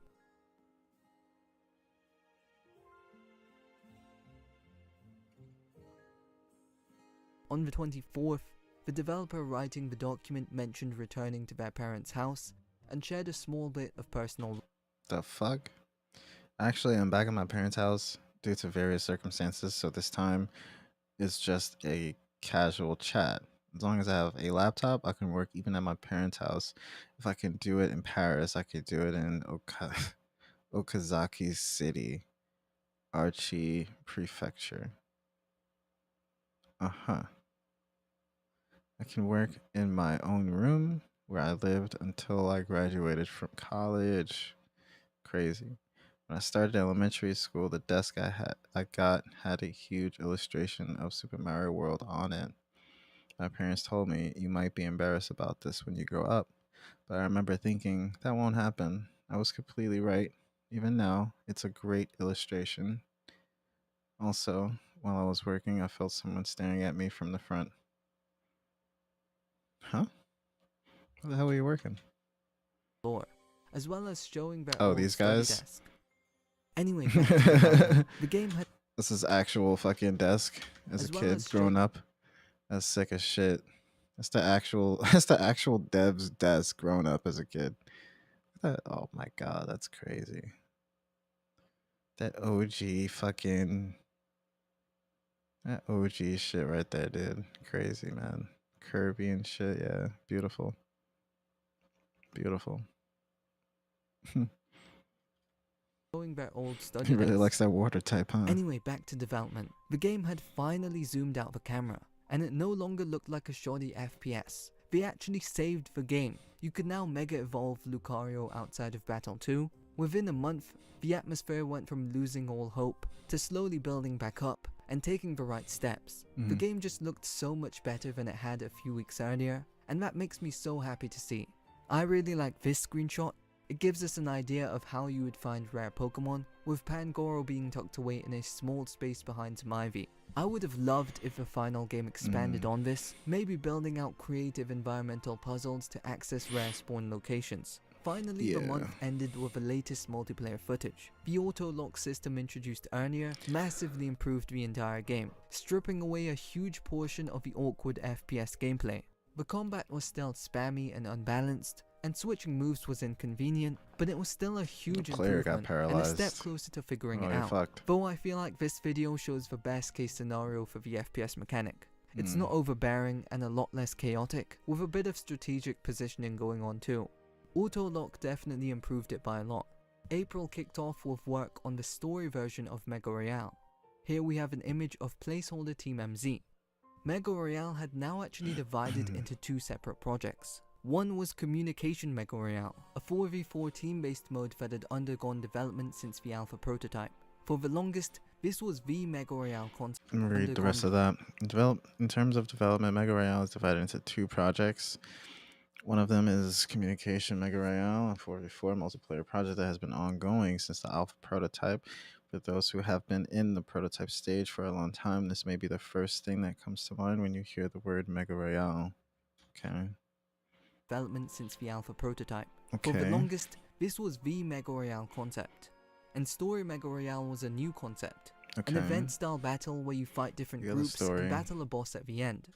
Okay, Story Mega Royale, an event-style battle where you fight enemy groups and battle the group boss at the deepest part of the stage. It's like a boss stage that separates chapters, similar to the gym in previous games, or the King Battle and Hayabusa. What the fuck is Hayabusa?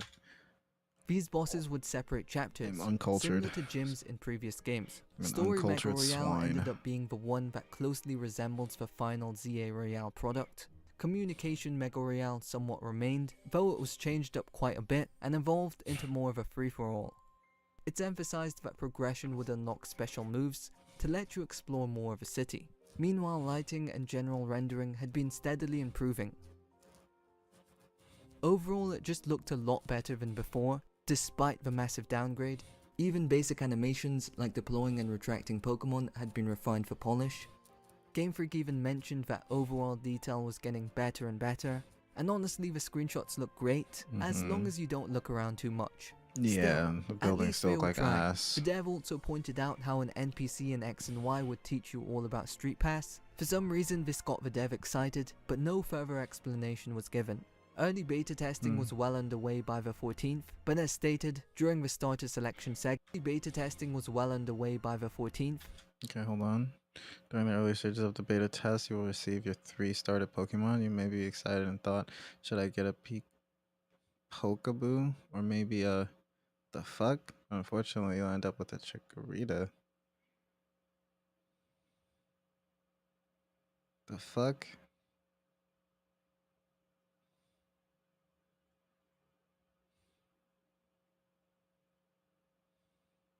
But as stated, during the starter selection segment, you would unfortunately end up with Chikorita either way.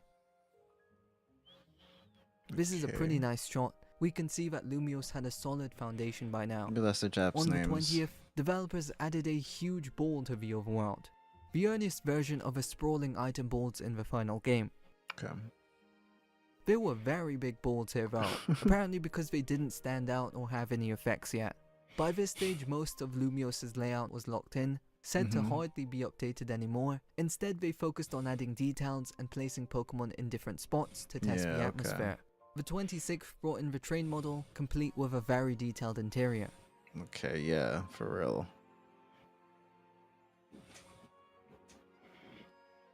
Crazy shit.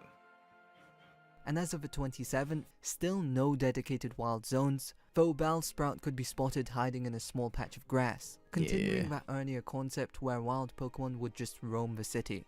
The month ended with a demo called Bustle in front of a station, where they tested the ideal density of NPCs and Pokemon. It looks pretty lively.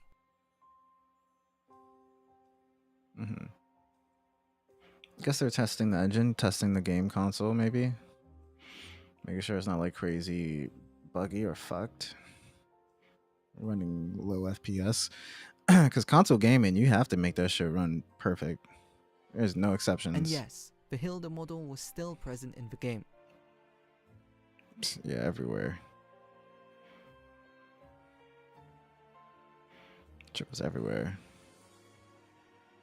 Yeah, they're just testing the density, how much they could By fit. May, the battle system had properly evolved into a real-time action format. Moves were now mapped to ABXY, and each one triggered a cooldown meter. This is basically identical to the combat in the final release. Sure. Despite this, the game still had an FPS-like icon visible, and movement continued to have a slight shooter feel outside of battle, though it's not a big deal. May 31st then brought back the overworld abilities, like this Alakazam teleporting you to inaccessible areas. Sadly, this never made it into the finished game. That's crazy. After a long time, we finally got to see rooftop gameplay again, which showed the new iterations of rooftop traversal that would sort of make it into the final game. The fuck was that?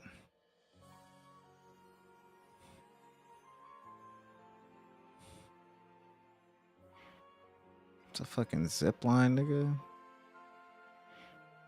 Fucking grappling hook. Yeah, they definitely added bridges. Talonflame's Tornado Jump had also evolved into a Tornado Glide, which was another cut mechanic. Yeah, nah, broke. Then, nothing. Over the next few months, record keeping would halt, no Bruh. magazine issues for June or July, and documentation would resume in August. A new writer had taken over as well, and documentation would resume. It's been 3 months since Ikaku last updated this month.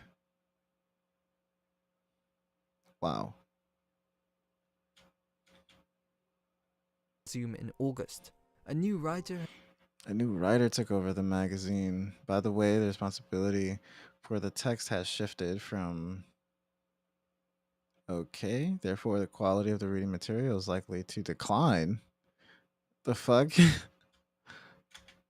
had taken over as well, joking that the quality of a magazine would now decline. Right, Anyways, we'll be the besides judge the of that. difficulties, the gameplay and graphics were said to have improved quite a bit.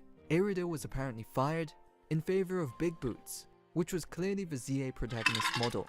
Wide Pikachu was gone too. Interiors now looked pretty much identical to the final game. Again, they spared no compromises here, definitely the best looking parts of the game. Okay. The rest of Lumio City itself looked extremely close to the finished product. Textures and all, outside of obvious missing events and NPCs, I couldn't note any changes to these locations in the final game.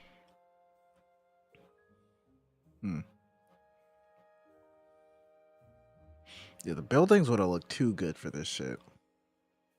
It would have looked too fucking good. The buildings added to this environment would have looked way too good. Just way too good. Is that what it was? It would have just been looking way the game too just good. looked a lot better in general, much to the credit of the lighting and skybox in my opinion. Yeah, so they just spent a couple of months fucking polishing the city. The 7th was literally dedicated to fixing lighting, and honestly it showed. Okay. The game looks pretty good to me here. Yeah. The Nemona NPC was apparently a free Master Ball shop, even though Master Balls weren't being considered to be included in the final game. Meanwhile, the actual Pokemon had been absorbed into the Pokemon Center. On Okay. the 22nd, the first batch of production-ready Pokemon shaders had been provided. These were likely designed by Creatures Inc., and they would give a polish you would expect from a final game product. We've never really had insight into this part of development, so that's pretty cool. As seen for the rest of the month, not all Pokemon had received their production-ready shaders yet. I can't tell if they were using Scarlet Violet shaders up to now, or if Scarlet Violet shaders look like unfinished production shaders. I don't know what the fuck that is. Even more visual tweaks had been made by the 25th, overall just showing more polish. Then by the end of the month, the August milestone ROM had been created, It's 2 days after my birthdays. This is 2 days after my birthday that year. which actually got its own dedicated issue. Unlike previous prototypes that were all built in Unity, this August ROM Hold on. issue. ROM burning Unlike day. Unlike previous Unity prototypes, the August ROM was created in the NX environment. Because the environment was reset and rebuilt, it's possible that you might find yourself wondering, a feature that was included in March is no longer available. There are also some major changes to the specifications and plans, of course.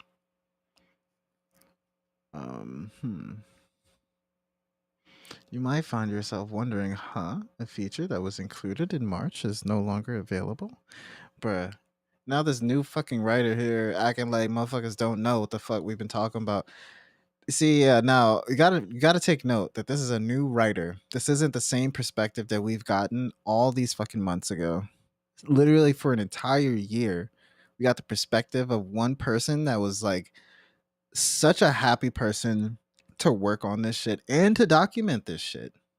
Whoever was writing before, that person was a true fucking fan. You got to see his desk and everything. He was a true fan that appreciated the privilege of even being on set and working on this shit. Unlike previous Unity prototypes, the August ROM was created in the NX environment. Okay.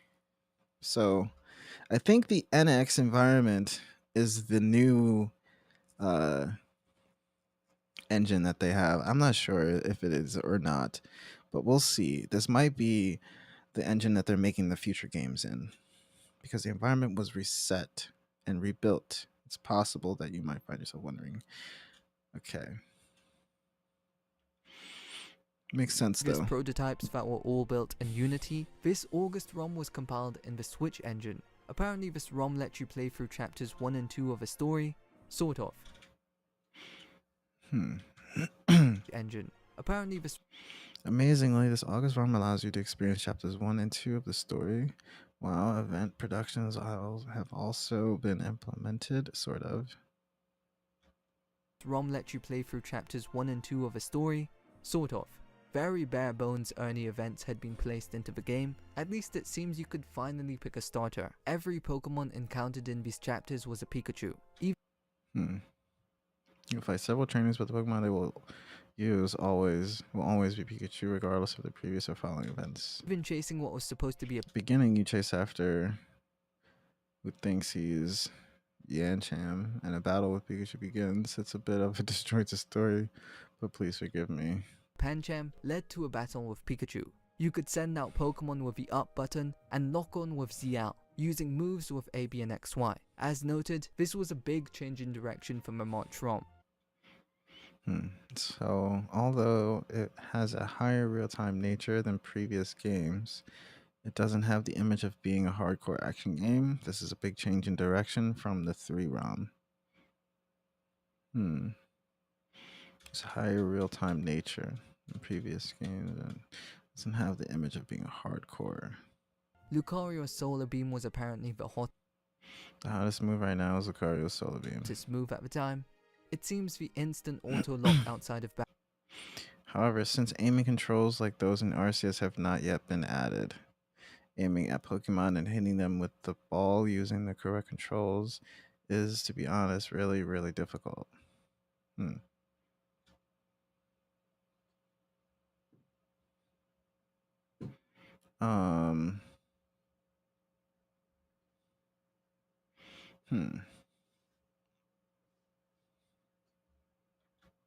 battle was removed, meaning catching Pokemon suddenly became really difficult, though you could enable auto-lock with a ZL button. There were no messages for chapter progression, meaning you never really knew when the build would officially progress or end. And Mega Royale had finally evolved into the ZA Royale concept we know today, initiating at night. To no surprise, you would complete this mission by defeating all of the Pikachu. The trainer rank and point system were implemented as well. I really like this menu design. It's clear they had a retro aesthetic inspired by the Legends title, but then made it a sleek modern design. The bench mechanic was added too, and we got a really nice screenshot of a sunset. And that's it for the August ROM. September 1st, they listed out a number of... That shit had the watermark all over it, because that was like, yo, if y'all leak this shit, we know exactly who the fuck did it. The watermark is everywhere. Bro, you see that shit? That watermark is everywhere. Everywhere. W01050. That's that nigga right there. That nigga got this copy. And that's it for the August ROM. September 1st then listed out a number... Although the round burning was successful in August, it was also a month in which we identified some issues. The development environment isn't in place to produce event quality, right? Can techniques be attractive? The HUD is hard to see. The roads are boring. Is this really okay for wild Pokemon? The map lacks extravagance. So you scale back the beautiful fucking buildings and say the roads are boring because you took away the riding mechanic on the Go-Go. And there were no wild zones just yet, it didn't seem like. Techniques can be attractive. Of course, that polish isn't ready yet. The development environment is in place to produce event quality, right? You can probably just do those shit separately in another build. So these are all issues that are just like, yeah, one by one, they can all be fixed. The development environment isn't in place to produce event quality, right? Meaning that, can they develop the story scenes around what they have currently, since things aren't exactly perfect yet, since the environment isn't exactly fully finished yet? Like, can you just simply do the story now, or like what's going on with that? That was just a question. Can techniques be attractive? I mean, of course, you just have to wait on that, right? Like, that's going to be done separately by a different team. So the HUD is hard to see. That could be worked the fuck out. You can make it better in a more polished and ready for a more polished state, more polishing state. So the roads are boring. Yeah, where's Go-Go? Give back road traversal to where the road isn't as boring to ride on, to walk on, to run on, because it is boring to just run around the city without like a faster way to do so, without having to fly. Because I'd love to run around on the Go-Go. I'd love to hop around on that shit. Is it really okay for wild Pokemon? Like, yeah, nah, the wild zones will be implemented soon. The map lacks extravagance. Yeah, the buildings look like shit. It's crazy. The buildings look like shit. Problems the team had with the August ROM. To be honest, the only two questions there, the roads are boring. Put Go-Go back. Map lacks extravagance. Put the goddamn buildings back.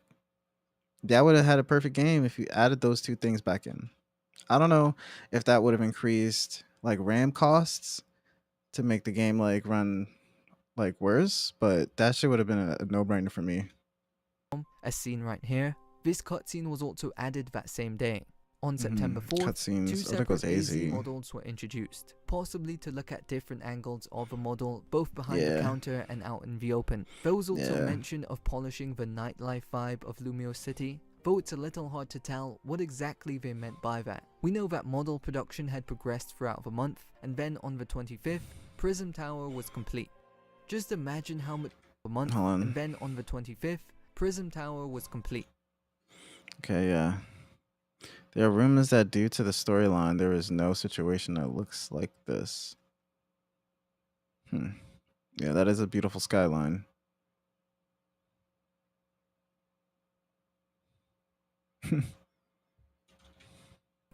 Just imagine how much more stunning this scene would be if the buildings had 3D textures. Yeah. The challenge cards were added to ZA Royale 2. More importantly, this gave us our first official Battle Zone mention done of ZA battle Royale. zones. Yep. Pikachu's model was also shown up close, clearly still not finished yet. What the And fuck? then, October 12th brought us our first Hey. look at a wild zone. There's a yellow Pokeball right there. After months, it seems they had finally figured out how they were going to distribute wild Pokemon. Yeah. As described, wild zones would contain There aren't lots many of Pokemon, in and the you zone could yet, battle and capture. but once you enter, you'll see lots of them. You can only battle and capture them within the zone. No, not true. I would like to change the atmosphere window somehow, whether it be lighting or effects, though I wouldn't go as far as to say it's a distortion of space-time. Pokemon Yeah, only nah. within the zone. Apparently, since behavior hadn't been coded in, every wild Pokemon approached By you the way, in a currently friendly there's manner. no In Pokemon AI contrast, the set. battle zone borders. Every wild Pokemon approached Approaches you in a in a friendly friendly- manner. In contrast, okay. the battle zone borders were added too. Yeah. This here is really interesting, since we get to see the level design of Lumio City without the wild zone design. The road Yeah. from Hotel Z to the lab was even nicknamed Route 1 internally. Layout was still subject to change. Roof models Yeah. were being finalized around this time too. A variety of events were being added as well, alongside broader event connection work. This is the moment where Rampage Mega Evolution battles were mentioned for the first time. It's progressing, but it seems I can't capture it yet. I should be able to upload it next week. In general, much of the level design was pretty much complete by now.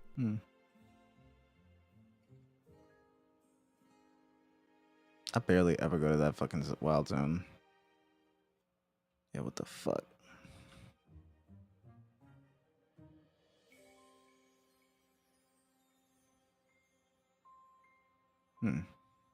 Here is morning, noon, evening, and night. Pokemon icon UI continued to be tweaked, but almost finalized. Towards the end of the month October ROM, the team began stuffing the build with smaller features, crouching was re-added to the game, and ladders were implemented to allow rooftop traversal. Event arrangements were starting to take shape, and the goal for October ROM was to connect the events of chapters 1. We'll connect the events of chapters 1 and 2 in particular with a quality of about 30 points. Please look forward to seeing how much the quality can be improved in the remaining week. And 2 in particular, with a quality of about 30 points, whatever that means. Yeah, the November was fuck? very short. All we really got was a look at a rogue mega sequence for Venusaur, strangely featuring Ivysaur in the scene instead. Yeah, Alongside that came a cutscene for Professor Mabel, and that was basically it. In December, the Hollow Gates received a massive visual overhaul. They now looked far closer to their final in-game appearance, now actually having entrances to these zones. Yeah. A tutorial capture sequence demo was added as well, featuring Bunnelby.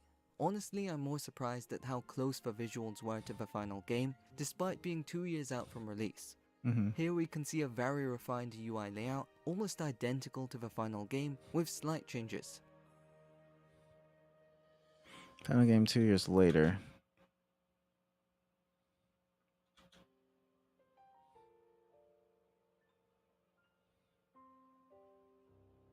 However, the main menu still kept its retro aesthetic.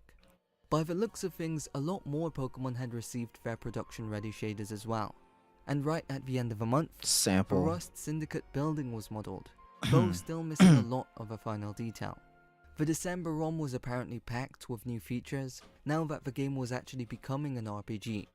Okay, yeah, this is like 2 days after Christmas and 2 months, literally 2 months to the date to Pokemon Day. January, then February. We're actually there right now. Like right now, it's December 29th. We're 2 months away from Pokemon Day. 2 months. So whatever they got cooking up for the next year, for the next couple of years, shit looks like this basically. Shit's still in its like sample form. Shit's still in its sample phase. They got a game coming next year, and then probably something like a Legends game also coming. So at the end of this month, thanks to you, 12 ROM now has a lot of new features, and I can finally have fun playing around with it. A lot of new features. Okay. From here, the goal was to continue refining the Continue to refine specifications, specification, improving improve the the quality, quality, and make and making adjustments. Yeah. adjustments. Followed up with a very interesting quote. I think we've reached a The phase where the where more we do, the better the quality will be. Based on how similar the game already looked to the final version, visually it's not exactly a promising statement. January's issue contained just one image, and one of the strangest comments in the timeline. The next 6 months will be the climax for Ikaku. So let me get it straight. In January of 2024, Game Freak planned to finish Legend ZA development by It's June, 6 months. and the final game would end up releasing in Q4 of the next year. Yes. So they wanted to wrap the fuck up 6 months after that last piece of trash. That image right there with bag on is literally clipped in the ground. They said, yeah, in 6 months we're done. We're done in 6 months. Environment's good, story will be done, it'll be fine. 6 months. Let's give it 6 months. Just do a little fucking bullshit DLC, repetitive shit, it'll be fine. Yeah, that's how they felt. The final game released 21 months. October 2025. So the shit was finished in June. And they literally made us wait an entire year for it. When they could have just dropped it later that year. They could have just dropped it later that year, but they're just like, you know what? Nah, we're just gonna literally fucking milk them and make them wait for an entire year, bruh. This could be 21 linked to the months. internal delay, but we'll get more into this later. After recording this, a user named SomeoneIDK approached me with new information. Apparently the game was internally delayed on January 29 in order to focus on quality. The game's specifications were also being reconsidered, and it was noted that development would likely require additional debugging time. Okay. Here's a full translated page. Very interesting stuff. The mastered build is the retail complete build. Mastered was targeted for November 24th. Game was likely targeted for early mid 2025, then was delayed so Switch 2 version could release simultaneously. Since the Switch 2 ended up releasing in June, undocumented reasons, plus undocumented reasons, that could mean the game was delayed 4 to 5 plus times in total. I know reasons. Ikaku mastering has been pushed back 2 months to the end of November. After that, Super compatibility will be implemented, and both Switch and Super will be released simultaneously. Yeah, ROM 3 will be created. ROM 4 is planned to be rescheduled. The project is scheduled to be completed by the end of February, so it will need to be delayed to include it. Online battles will be included. It's unclear whether there will be DLC because various software will be released shortly after. Battles may be played at 30 FPS and 60 FPS. Even though the 2-month delay is for sound and debugging, the current schedule will not change. Interesting words. Later that same day, Mastering completion date postponed. Super release set for March 2025. Titan's Super version will be released here at 60 FPS and compatible with Switch. I'm talking about Switch 2, huh? Switch 2 set for release March 2025, and Scarlet Violet Switch 2 version will be released here instead for 60 FPS. Yeah, so this is what they're talking about. They wanted to give the Switch 2 some time. So this was the day Game Freak learned the Switch 2's release date. Scarlet Violet Switch 2 edition was confirmed here too. Later on, the Switch 2 was delayed to June 2025. Game Freak reportedly received a message from Nintendo stating that Super would release in March 2025. Anyways, the lone image for January showed Bagon standing in front of Quasartico, clipped in the ground, mind you, because 2024 was the year of a dragon. By February, most of the clipped game's in the major ground events and cutscenes were in place, alongside the construction scaffolding that appeared throughout the city. Once again, This is the day after announcing this shit. So this is a month before announcing. Happy New Year. Thank you for your continued support this year. Since it's the year of the dragon, I tried taking a photo of this guy. was for Year Bro, of the no. Dragon. You're fake. By February, most I of miss the old writer. major The old writer actually had some fucking... He actually felt like a real person. That dude feels like a puppet. Honestly, yeah. 26th. This is the day before Pokemon Day. events and cutscenes were in place. Yeah, this is alongside story the stuff. This is the day after Pokemon Day. Story Story stuff. appeared throughout the city. All scaffolding, traversal, logic. Once Traversal again, logic. the surprising part is how nearly The final next the day. game already looked. So far off And more from release. cutscenes. If you've seen my videos, you'll know that this is extremely unusual for Game Freak.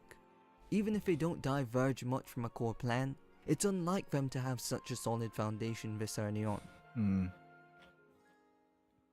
Here's a walking demo, intended to show NPC spawn behavior. Besides the comment about the bugs needing to be fixed, the main focus here was the surprisingly long NPC render distance. Bugs needing to be NPCs are appearing with a delay. NPCs that should be appearing with Pokemon aren't appearing. And the people at the cafe start making the motion to sit down after they've appeared. Huh. fixed. Yeah, just the main focus here was the capturing surprisingly long some NPC shit. render distance. Yeah. It's just weird. Yeah, there's a lot to fix. This key scene at the Rust Syndicate was also created. And here was the title screen at the time. 3 ROM. April's issue was basically just a reflection and breakdown of the March ROM. The character select still used placeholder faces from SV, but character customization was already implemented. The menu screen finally received its revamped modern look, basically the same one seen in the final game.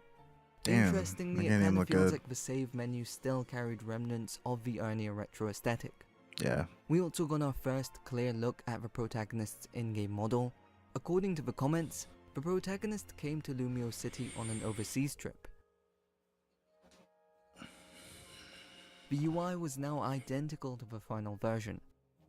It was mentioned that subquests would be added after the main story content was complete, though it's unclear whether this meant before or after the planned June deadline. On April 8th, the message board graphics were added, definitely some of the nicest visual touches in the game.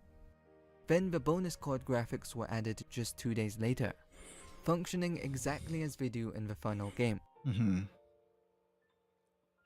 Here is Wild Zone 6, and for reference here is the final game.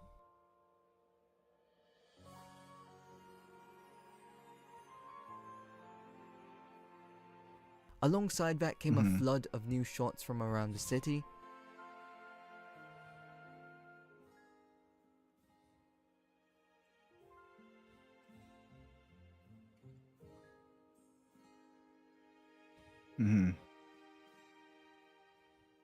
Seeing all of this reminded me of just how many interiors were actually in the game. It's probably a higher number than you may imagine, and it's especially impressive how stunning each of these interiors were. You can have your criticisms about the exterior, but it cannot be disputed that they put immense detail into the interiors. They did. And it shows when you remove all the NPCs and events. No offense to Pokemon, it really doesn't feel like you're looking at a Pokemon game. Yeah, some of this shit is just like, they kept the details in certain places and really took it out of the place where it mattered a lot. Like, by the end of the month, the man. introduction scene had been finalized. Oof. Yeah, looking good. Looking much better.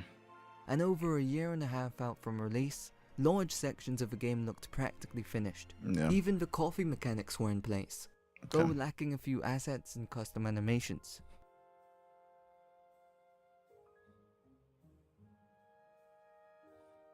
Photo mode was complete too.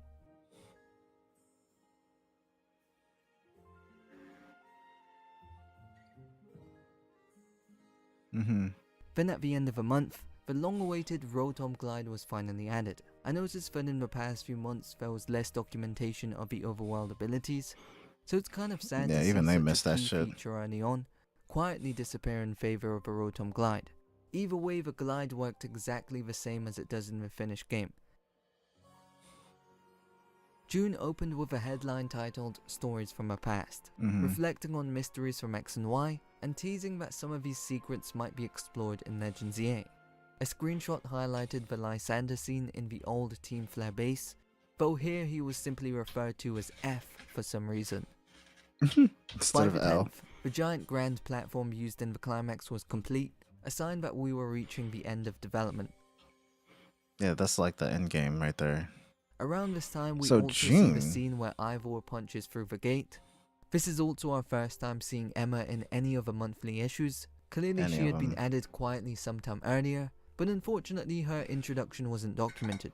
Yeah, like, because other teams are working on that shit. The person documented has his own work to do. He was just tasked And with the also ZA Royale documenting. app photo was implemented on the 26th.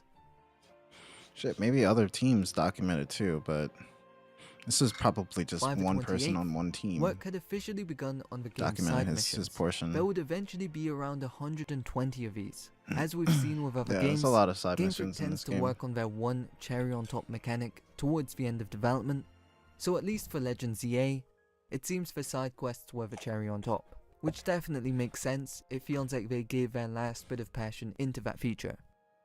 It's said that the debugging was set to begin in July.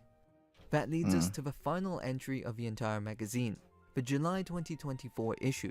It opened with one last message from the developer: there is little time left, so let's raise the quality with wisdom, courage, love, effort, ingenuity, and perseverance. On July 2nd, post-game content was added. Perseverance. Alright. The speech of this new writer, though, I don't like it. I don't like that they replaced the old writer with this fucking guy.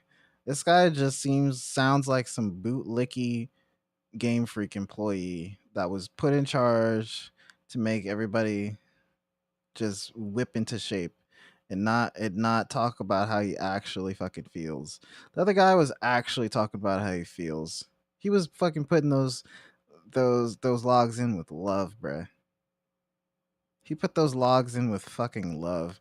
This guy sounds like a fucking bot, bro. Sounds like a fucking robot, man. At the beginning of this month, summer, hello, it's July. Debugging will begin this month, and we will enter the director's request period. Okay. There is little time left, so let's raise the quality with wisdom, courage, love, effort, ingenuity, and perseverance. This month's Ikaku, which chronicles these days, begins with the July issue. We hope you will continue to enjoy this month. Yeah, he sounds like some fucking robot, dude. He doesn't sound like a real person. This writer sucks. On July 2nd, post-game content was added. Post game, bro. Director's The request. Rotom Glide was now mapped to the A button, previously it was the Y button. Nah. Yeah, dude. And I'm mad you can't even map your fucking controls yourself. Apparently this NPC was That's deliberately fucking positioned ass. to be the first character most people would talk to. The black Dialogue for the black character? Why the black character for? In fact, it is said that about 90% of all players talk to this yellow big brother first. The fuck do they mean by that? The hell you mean, big brother? positioned to be the first character most people would talk to. Whatever. Dialogue for the train platform was complete too. Okay. Okay. Map looks good. Yeah, they start redesigning the map and shit. By the end of the month, 15 cafes had finalized with complete mechanics. Okay. And the final magazine entry ended with an image of Yveltal at the cafe. Mm-hmm. This would be our last update of the Legends EA monthly magazine. Last what? Cafe. Hold on. This would be our last update of the Legend. At the end of this month. Is July over? The final fitting and polishing is ongoing. compared to 6 ROM, it's not that it's packed with new features, but rather that the finer details are finally starting to come together as expected. I'm always worried about continuing to work until August, but then the Oban holidays come in between. So thank you for your hard work this month. I wonder how many more Ikaku updates I can make this month. ZA Monthly Magazine, Hmm. because in the middle of August, the Terra League breach occurred. Oh my An god. unprecedented Oh my god. This is when the fucking leak happened. This is when the leak happened. Whenever you're ready. Yeah, word. This is when the fucking leak happened. Middle of August. Oh yeah. Everything was going fine, huh? Everything was going fine until the Terror leak happened. Yeah, okay. I see now. So the game was basically fucking done. The game was basically fucking done. And unprecedentedly salvaging over a terabyte of Pokemon development history. leak salvaging over a terabyte of Pokemon development history, an event that would allow fans like you to experience videos just like this one. Yeah. According to internal notes, Legends EA reached a feature-complete ROM in June 2024. Okay. A ROM packed with all the elements. All the elements are in place, and all that's left is some small additions and tweaks. Load control measures have been improved, and it is now possible to play on NX. The graphics are almost complete. The quality may fluctuate in the future as the game handles the load, but it has been finished to a quality worthy of a new Pokemon title. The ending is very moving, so even though it will take some time, I urge everyone to play through it all the way through. And from a user's perspective. Huh. Like I said, play this shit all the way. Play all this shit. Play it all. Okay, interesting. From that point forward, only refinements and small additions remained. However, the game still had more than a year before release, leading to more questions than answers as to what really happened. A few playable builds did actually leak, and here's everything you need to know about them. So there were 5 playable builds in Terra League 2.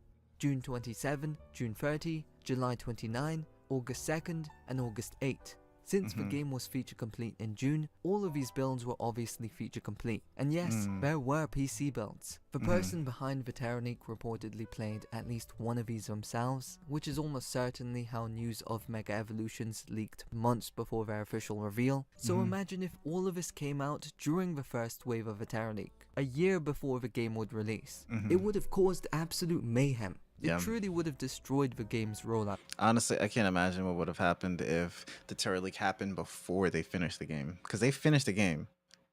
This is like... This is the year they announced it. They finished the game by the end of the year and was like, we're going to release this shit in an entire year from now. Which they did. So at least They you have just to released give the game in props to 2025. Game Freak Out for not ruining this game for everyone. During the first wave of the Terra League, Game Freak Out announced that they wouldn't publish any Legends EA content Which is until good. after the game launched. Yeah, Aside which from leaking was the list good. of Mega Evolutions, they kept their promise. Yeah, and that was great. I think that right there... Holding back all yeah. major information for a full year. Yeah, bro. Like, I think for what it's worth, I know niggas don't want to look at leaks and all, but for what it's worth, the leaker had some kind of genuine respect for people that, can't help but look at this shit. He had some genuine respect for the company too, to be like, I'm not even gonna release this shit until after the game is out. I'm gonna wait. I'm not gonna ruin the game. Not gonna ruin it.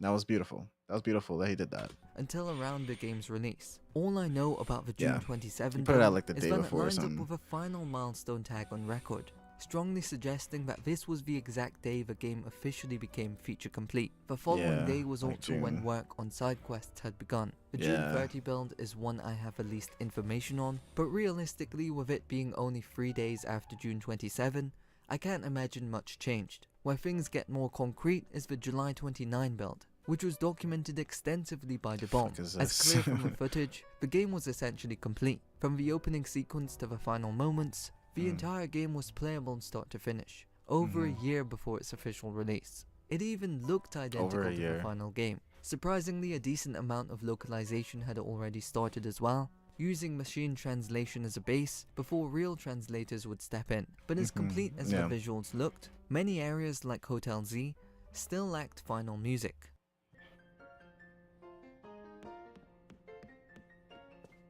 I'll link these videos in the comments if you want to see them in great length for yourself.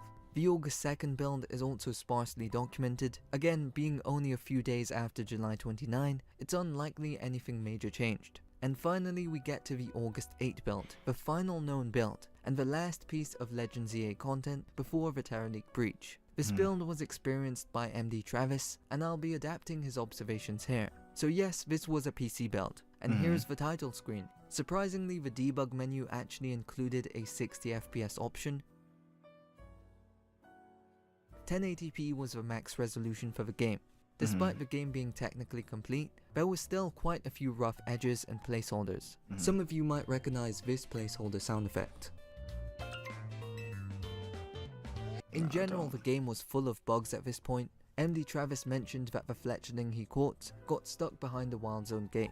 Bruh. And in the first battle with Tawny, both G and her Pokemon fell through the map.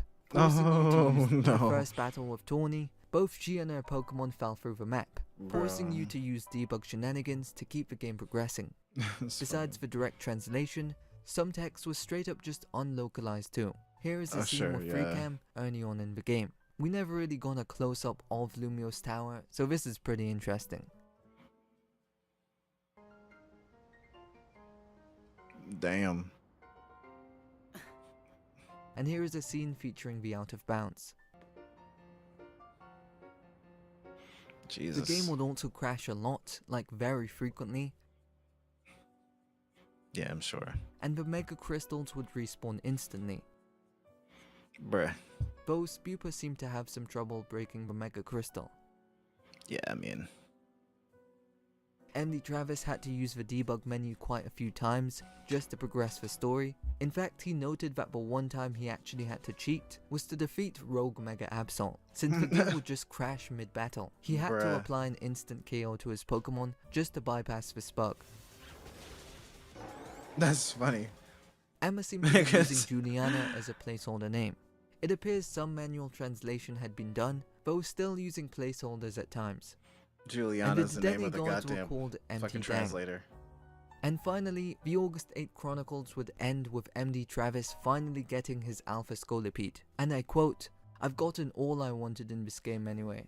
It's important to state for the record that the public cannot play the PC builds of Legends EA. It is practically impossible, even for me, and even if someone somehow did obtain a working copy, it would be a very buggy, unstable version of the game that's borderline unplayable, so there's really no reason in playing it.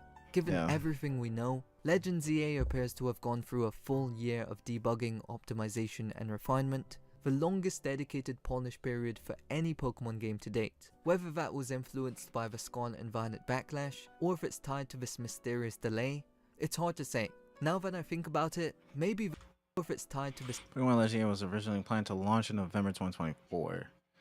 Yeah, because it finished production right here in basically August, September, October.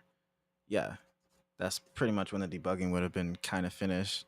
Of course, plans changed. We don't know if the DLC plans have changed, but that was the original plan. We don't have any information about how the delay affected the DLC. However, considering a recent comment by Crew, sounds like DLC is still happening, yeah. This mysterious delay, it's hard to say. Now that I think about it, maybe the reason TPC deliberately scaled back the visuals was to avoid repeating SV's launch issues. Most players can tolerate subpar graphics, but poor performance is just completely inexcusable. Yeah. SV's launch was a mess, and That's TPC crazy. wanted to avoid repeating it at any cost. That's crazy. At least that's my theory for the downgrade. I'm just Yeah. glad the final game runs so well, even That's on it. Switch 1. And sure, it absolutely could have looked better on Switch 2. Of but course, if you're always man. chasing hypotheticals and what ifs, you'll never be satisfied with any game. I loved Legends EA not because of its visuals, but because of how fun it was to me. I hope you were at least able to take away some constructive ideas from this video. Yeah. Personally, I think Legends EA was a massive step forward for the series, and I don't need anyone else to make my opinion for me. If you enjoyed the video, leave a like, subscribe, and I'll see you in the next one. Hell yeah. Hell yeah. Nah, I agree with this shit. For sure. He definitely put down for this shit, bro. What the hell these NPCs saying? Leave Let me and read I what the don't fucking need NPCs anyone are else saying to here. make my opinion for me. If you enjoyed the video, Your leave a development like, is quite subscribe, different. and I'll see you in the next one. These people saying, I'd like to play a game of Pokemon instead of saying hello. A game of Pokemon. If you don't go to Battle Core, you're going to hit people with your moves. I'm glad there are more people in town. Huh. Wow. Okay. Okay. We actually seen that. Whoa. There's another one? Maybe we could watch another one based on Arceus. Yeah, maybe we could watch the other one based on Arceus. Maybe not right now. Let me see that. I don't think I've seen this.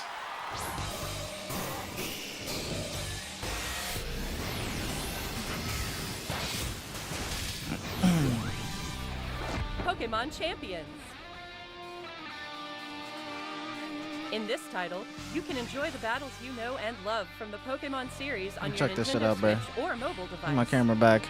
My motherfucking camera You can back. invite your previous Pokemon partners to join the action by linking Alright, with this Pokemon is it, and then I'm Home, outta here. 2 or minutes. you can find new partners to battle alongside you right away. from Find new within partners or Pokemon buy Champions. new partners, you fucks. Of course you're gonna charge me. You mean find. You can recruit Pokemon. Look at all these fucking recruit. That's more like it. See, they're already shifting the goalposts one sentence after the other. Talking about you can recruit. You said find earlier, lady. Alright. You said find. Alright, that wasn't part of the fucking deal. Now I can recruit. With what? This fucking currency right here that you're probably gonna charge me for? To your team to battle alongside you. It's all up to you which fucking- Pokemon to choose. Mm-mm. Recruit Pokemon. Limited you're ass interested in and roster. Form a team. Then it's finally time for Pokemon Battle. Limited fucking rosters. That means from what they have so far, I gotta take You a can big enjoy piss. ranked battles that let you face off against trainers from around the world, as well as private battles where you can take on family Same and friends rosters. with greater immersion than ever before. Take Okay. on thrilling matches in UI. single battles and double battles. Look at this UI. Take on Motherfucking thrilling dead. matches in single battles. Whoa. You see that selection? Take Okay. on thrilling matches in single battles. I like the selection there. Had a little effect there. Dragon Pulse Reflect Glare. And double battles. Doubles.